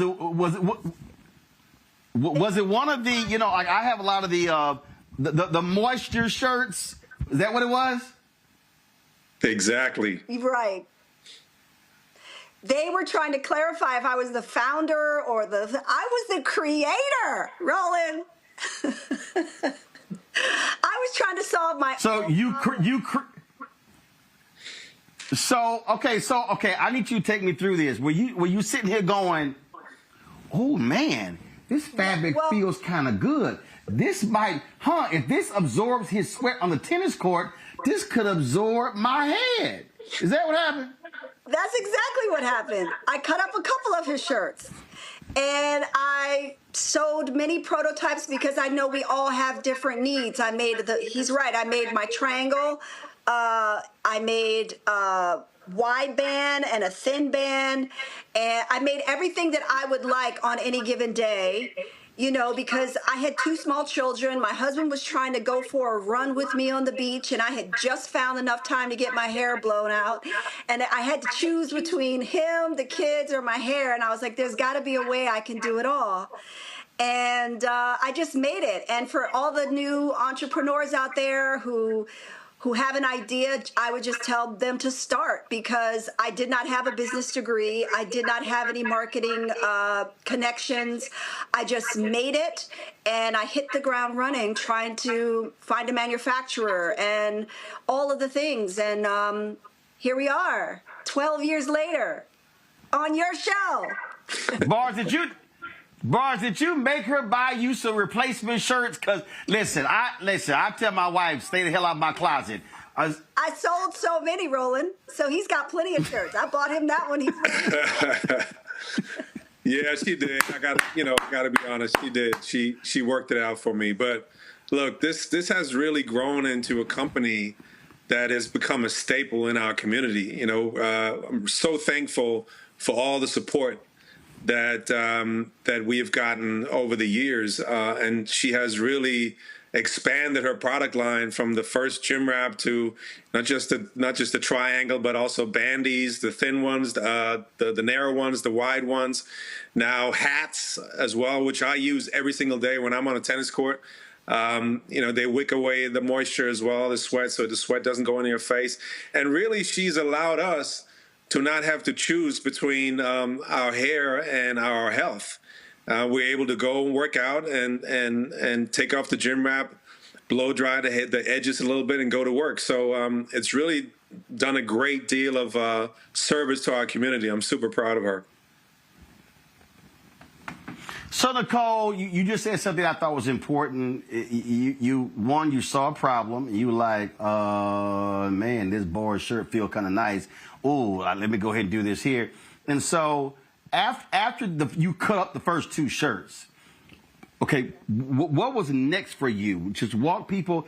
Because, see, one of the greatest problems that I always tell entrepreneurs is, don't talk about where you are today. Walk people through how you had to get there, because that's where people get stuck. So after you cut the shirts up, then you went and worked out. What was the next thought for you? Like, okay, where do I go now? I love that question because it was really challenging. Just going right to the source, right to manufacturers, and trying to describe to them the level of specific material that I was looking for. And, who has no relationship to hair or sweating or anything. And, I had to pitch myself just to get the first step. And then when it was time to create a website, and I have great business partners, so they handled what they knew how to handle. And it was just, I had to fight for it. I mean, I really had to dig deep and not give up. And I had wonderful outlets by being an actor like you. When all that was done, I was able to go on a few talk shows and get it in a little bit. But when it was time to expand and get into a store, I had to wheel my little suitcase up and pitch my product like everybody else who had a face cream or a bathrobe, just like everyone else. They didn't care that I was on a TV show. And you know, and I think that's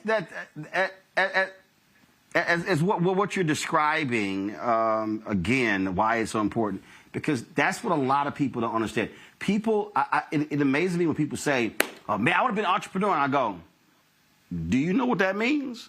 Do you know what it means to? Do you know what it means to?" Yeah, I'm like, I was at a book signing a couple of weeks ago in Detroit. And my assistant didn't ship the books ahead of time. No. And then if we did ship them late, it was going to cost like $400. I was like, well, damn, that's, $20 time each book. That's eating in the profit.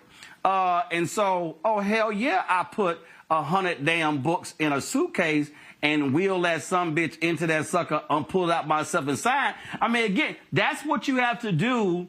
No matter whether you are an actor, whether you're in media, if you're trying to actually do a business, you're going to have to do stuff like that, and your ego has to get set aside. But you do have to have a little bit of self-confidence, though. It's like being humble and bold at the same time. Like you believe in what you have, and yet you are in the waiting room with everybody else. And it was quite a journey. But it had touched a nerve. I was so blessed that Dr. Benjamin had made those announcements that 90% of the things that we were suffering from as a community were preventable. And maybe my number's off. I think she said 80% was preventable. Strokes, high blood pressure. And most of those things were preventable with watching our food and at least getting some movement in every day. And so I was selling like crazy. And then I had a little bit of money. This is the other thing. I bought some late night media time on the Tennis Channel. So that wasn't really my market, but I knew my product was great for outdoor athletes. It sold out. Tennis players, volleyball players, they loved it. Boys were wearing it under their football helmets. It was like a whole new world opened up, but I took that risk. I had just a little bit to do that, and I took the risk. So did that idea? Did the idea, Bars, for that tennis time come from you? Because you have quite the history on the tennis courts. Well, I don't want to take the credit, Roland. You know how that goes when you're married. But yes, that might have been a conversation that we had before she did that. But look, some of the things that she said is very important. Number one, people just have to try, and they shouldn't be afraid to ask questions, right? Ask 1,000 questions if you want to and if you have to. Also, don't be afraid to make mistakes. You're going to make some mistakes. I think resiliency is very important. A lot of people give up right before they're about to hit that plateau or that next level. And also, like Nicole said, all the money that she made went right back into the business. Because in order to expand, in order to scale, you're going to have to spend the money that you're making to grow the business.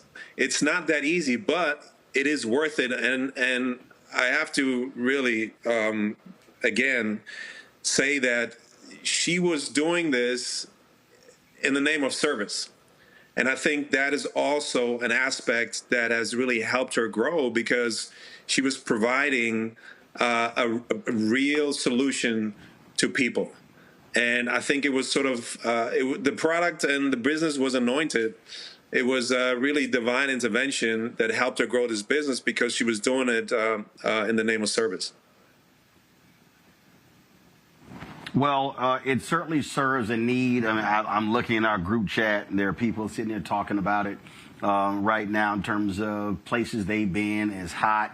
And it's not, and again, I mean, at the end of the day, you different parts of the country and the world, even if you're just visiting places and it's hot and you're sweating, that's the one thing sisters will say, man, 'cause look, I'm from Houston. So, right. I know what it means when a sister's like, yo, that humidity, as soon as you hit the door, all that money you spent on getting your hair done. That's why a lot of sisters I know when the heat comes, they go up, braids time. We ain't dealing with all of that. But of course, this product.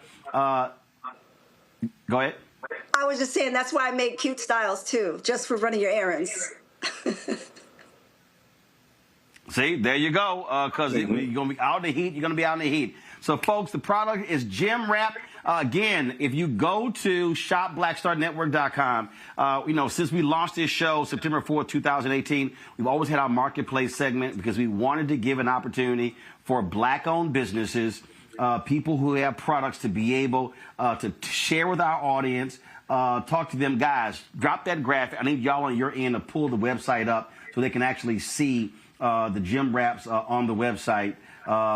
So again, if y'all go to shopblackstarnetwork.com, we want y'all to let folks know, pass the word. Again, because there are a number of products that we have on the site. We featured other people as well, and I'm just go ahead and cut to it myself.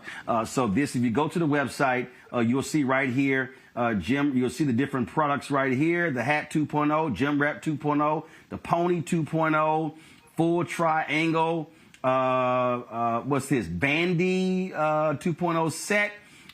Shadow black white bandy 2.0 as well, and then of course the visor as well. So those products are on the website as we speak. It's for men and women, and so yeah, I might have to try one of these, Nicole, because I play golf.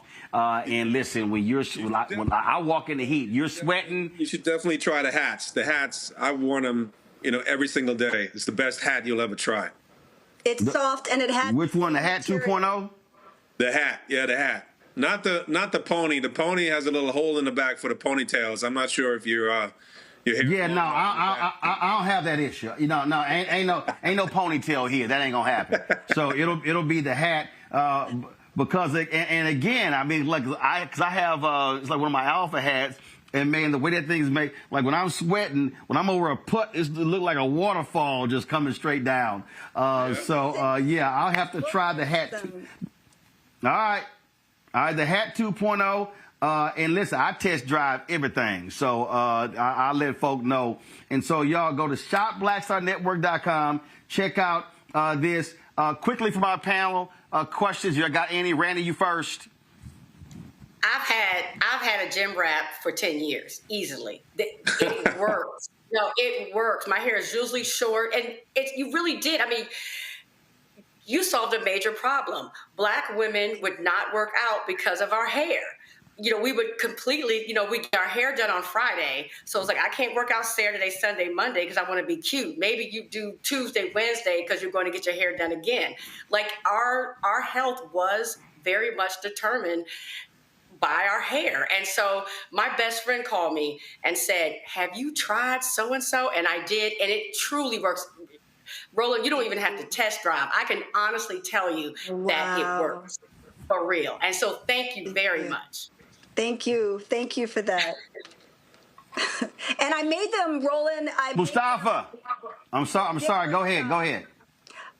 Because I know that some of us have short styles and some of us have braids, but we lay our baby hair down and all the things. So that's why I have a bandy for people who like a one band, but I also made ties so people can tie them as tight or loose as they want and be more flexible. So I thought of all of the things that I go through myself and included them in the line.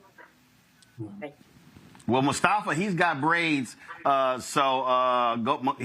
always rocking the LL Cool J Kangos. He may have to try one of your hats. Mustafa, go ahead. Yeah, well, thanks for that. No, I don't have braids. I have locks. But, so, Nicole. Braids, locks. There's a difference. Anyway. Braids, locks. You got long hair. I got Mustafa, long hair, yeah. You can take one of my... Thank you for loving black folks.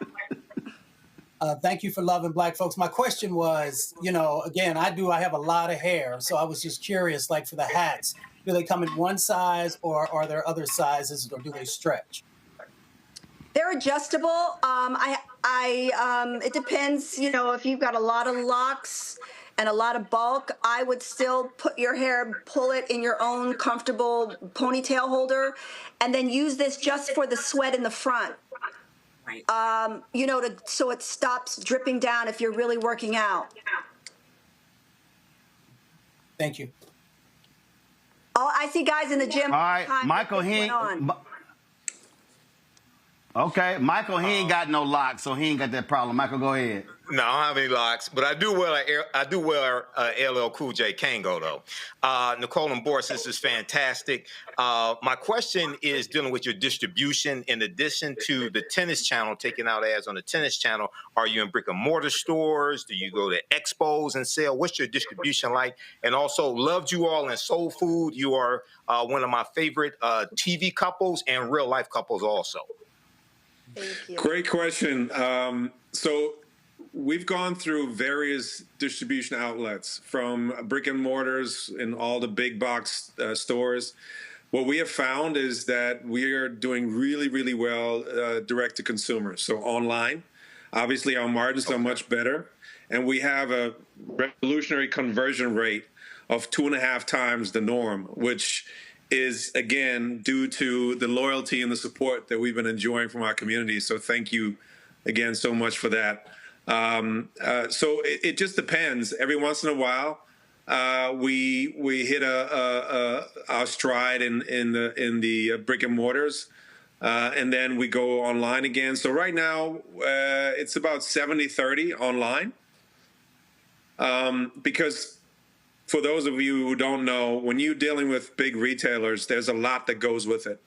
We're talking about inventory, we're talking about warehousing. That's additional costs that you have to incur. And then also you have to support your stuff on the shelves by way of marketing and advertising spend. So those big box retailers ask you to shell out additional money to promote the product in the stores. They don't promote the stuff. You have to promote the stuff. Right. So sometimes when you, like my wife, when you have a great following and enjoy great loyalty in amongst our consumers, it's better to go the online only route because the margins are better. And you also can get to expand your product line really quickly from one day to the next. Whereas when you're in a big box store, you always have to wait 6 months till the next cycle until you can introduce a new product. So they're not as flexible as you want to be. So sometimes e-commerce works much better. Right. All right. Thank you. Gotcha.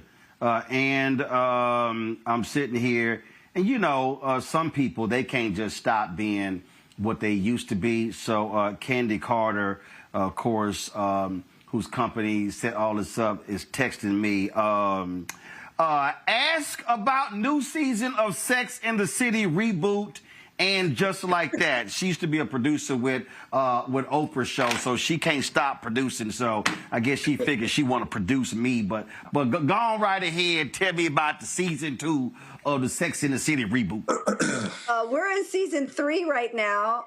I think we're on episode 7 aired last week, and 8 out of 12. So she's got about 4 or 5 more weeks.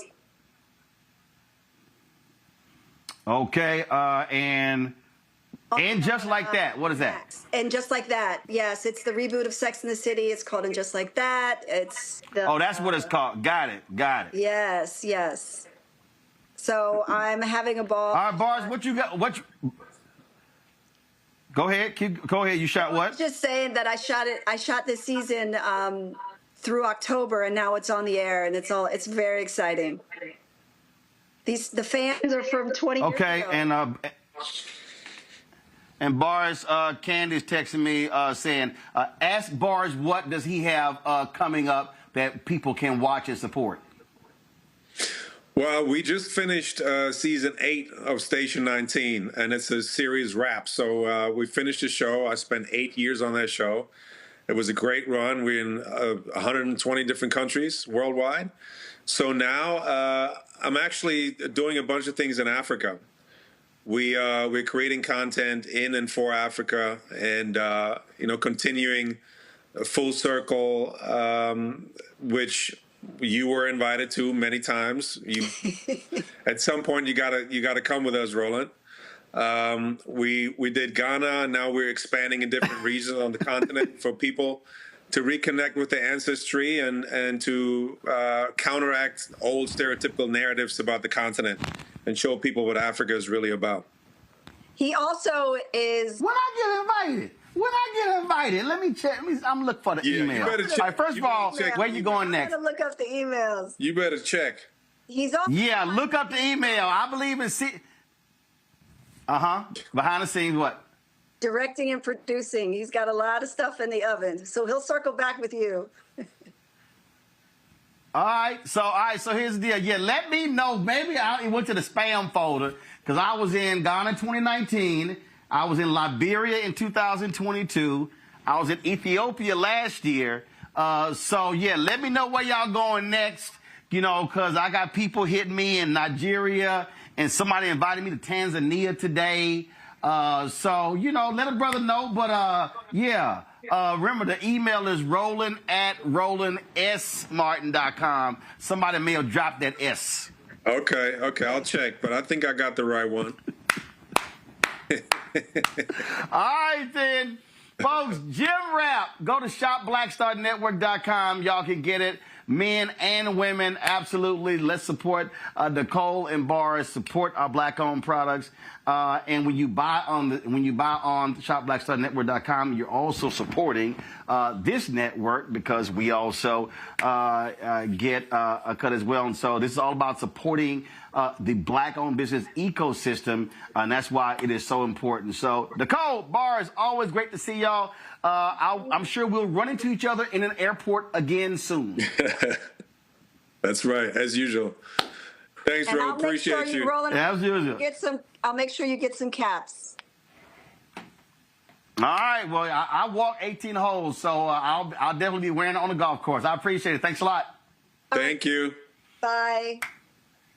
All right, folks, that is it for us today. I know we went over the time, but it's always good to go over time. Let me thank Mustafa. Let me thank Randy. Let me thank Michael being our panel today. Thank you so very much. Folks, don't forget, support the work that we do. Again, ain't nobody else doing what we do. I'm telling you right now, there's nobody in black-owned media. You don't have a show like this on any targeted black-owned cable network, no other digital property. We're the only ones doing this because we think it's important to center African Americans, to tell our story, to share our story, and to cover these issues. You don't see MSNBC, CNN, Fox News, ABC, NBC, CBS covering the case of that young man shot and killed in Homewood, Alabama. Oh, if it blows up into something, they'll cover it. But we've been covering it since it first happened. That's the kind of stuff that matters. Uterine fibroids. We're going to be talking about that tomorrow on the show. We're going to be dealing with the whole issue of the Trump folks removing medical debt as a way for you to, when you're filing bankruptcy. We're going to discuss that on the show as well. I didn't get to calling out Bill Maher for his ridiculous comments about Trump being a racist, but he's a man of the times. But also, Rich Dennis, of course, the chair of the company that owns Essence, went on the Breakfast Club. And I got a few thoughts about all of the talk around Essence Fest. Yeah, I got a lot I want to say about that. So that's why y'all must tune into the show and support what we do. Again, our goal is to get 20,000 of our fans contributing on average $50 each a year. That will raise $1 million. That offsets our expenses. Right now, I'm literally, just so y'all understand, right now I am literally at home. I'm not anywhere else. I'm at home. If y'all think I'm lying, do understand right here. Boom. Oh, that's it right there. Where can I take it off? Where can I take it off? All right, is that it right there? There you go. Yeah, I'm at the crib. That's right. That's the green screen going on right here. Because right now we have a $70,000 lighting installation happening in my studio. We have a $40,000. We're finishing a $40,000 IT installation in our facility to upgrade our IT. So, folks, that's $110,000. That's real money. And so it's all a matter of being able to increase our capacity to change what we're doing. And so that's what's going on as we speak. So I'm actually from the home studio. And so if y'all saw this, the lights, I got the switcher right here, my iPad. And so all those things are happening because we want to upgrade the studio. We're looking at adding new shows, and this is really about increasing the product for all of you and making it better, because we believe that black folks deserve to have high quality news and information, and not just my show, multiple shows. And so that's why your support is critically important. Y'all have been amazing since we launched.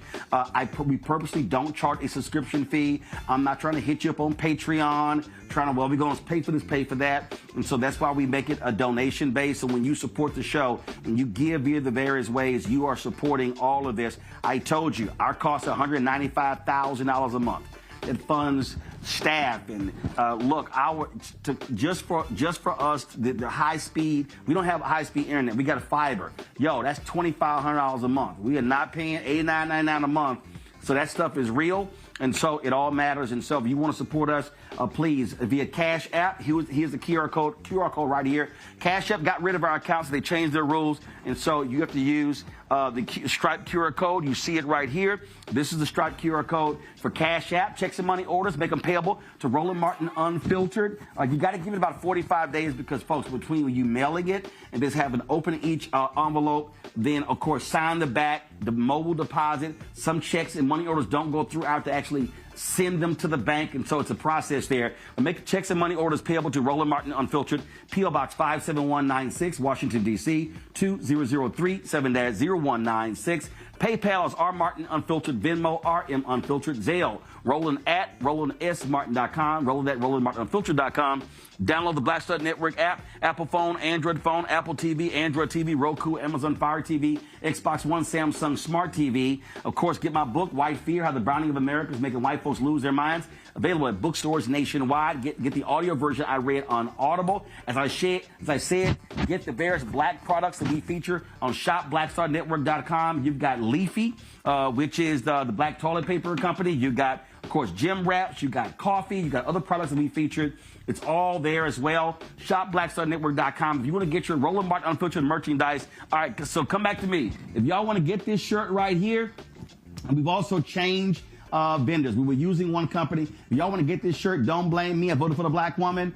Absolutely, you can get it. Pull the graphic up. So again, go to shopblackstarnetwork.com. You can get this T-shirt. You get the other T-shirts that we have. Pull the graphic up. You can get the other T-shirts that we have. That's right. We tried to tell you, FAFO, Project 2025. Of course, MAGA chose between woke or broke. They chose broke. That was an Anthony Scaramucci quote. Of course, our regular show shirt. And if you get any of our shirts, yo, send me an email, post it on social, tag me, and I'll show it to you on the show as well, so to give y'all a shout out. And of course, don't forget Fanbase. Download the app Fanbase. If you want to invest, go to startengine.com/Fanbase for more information. Y'all, that's it. I'll see y'all tomorrow right here. Roland Martin Unfiltered on the Black Star Network. Time for Truth Talks.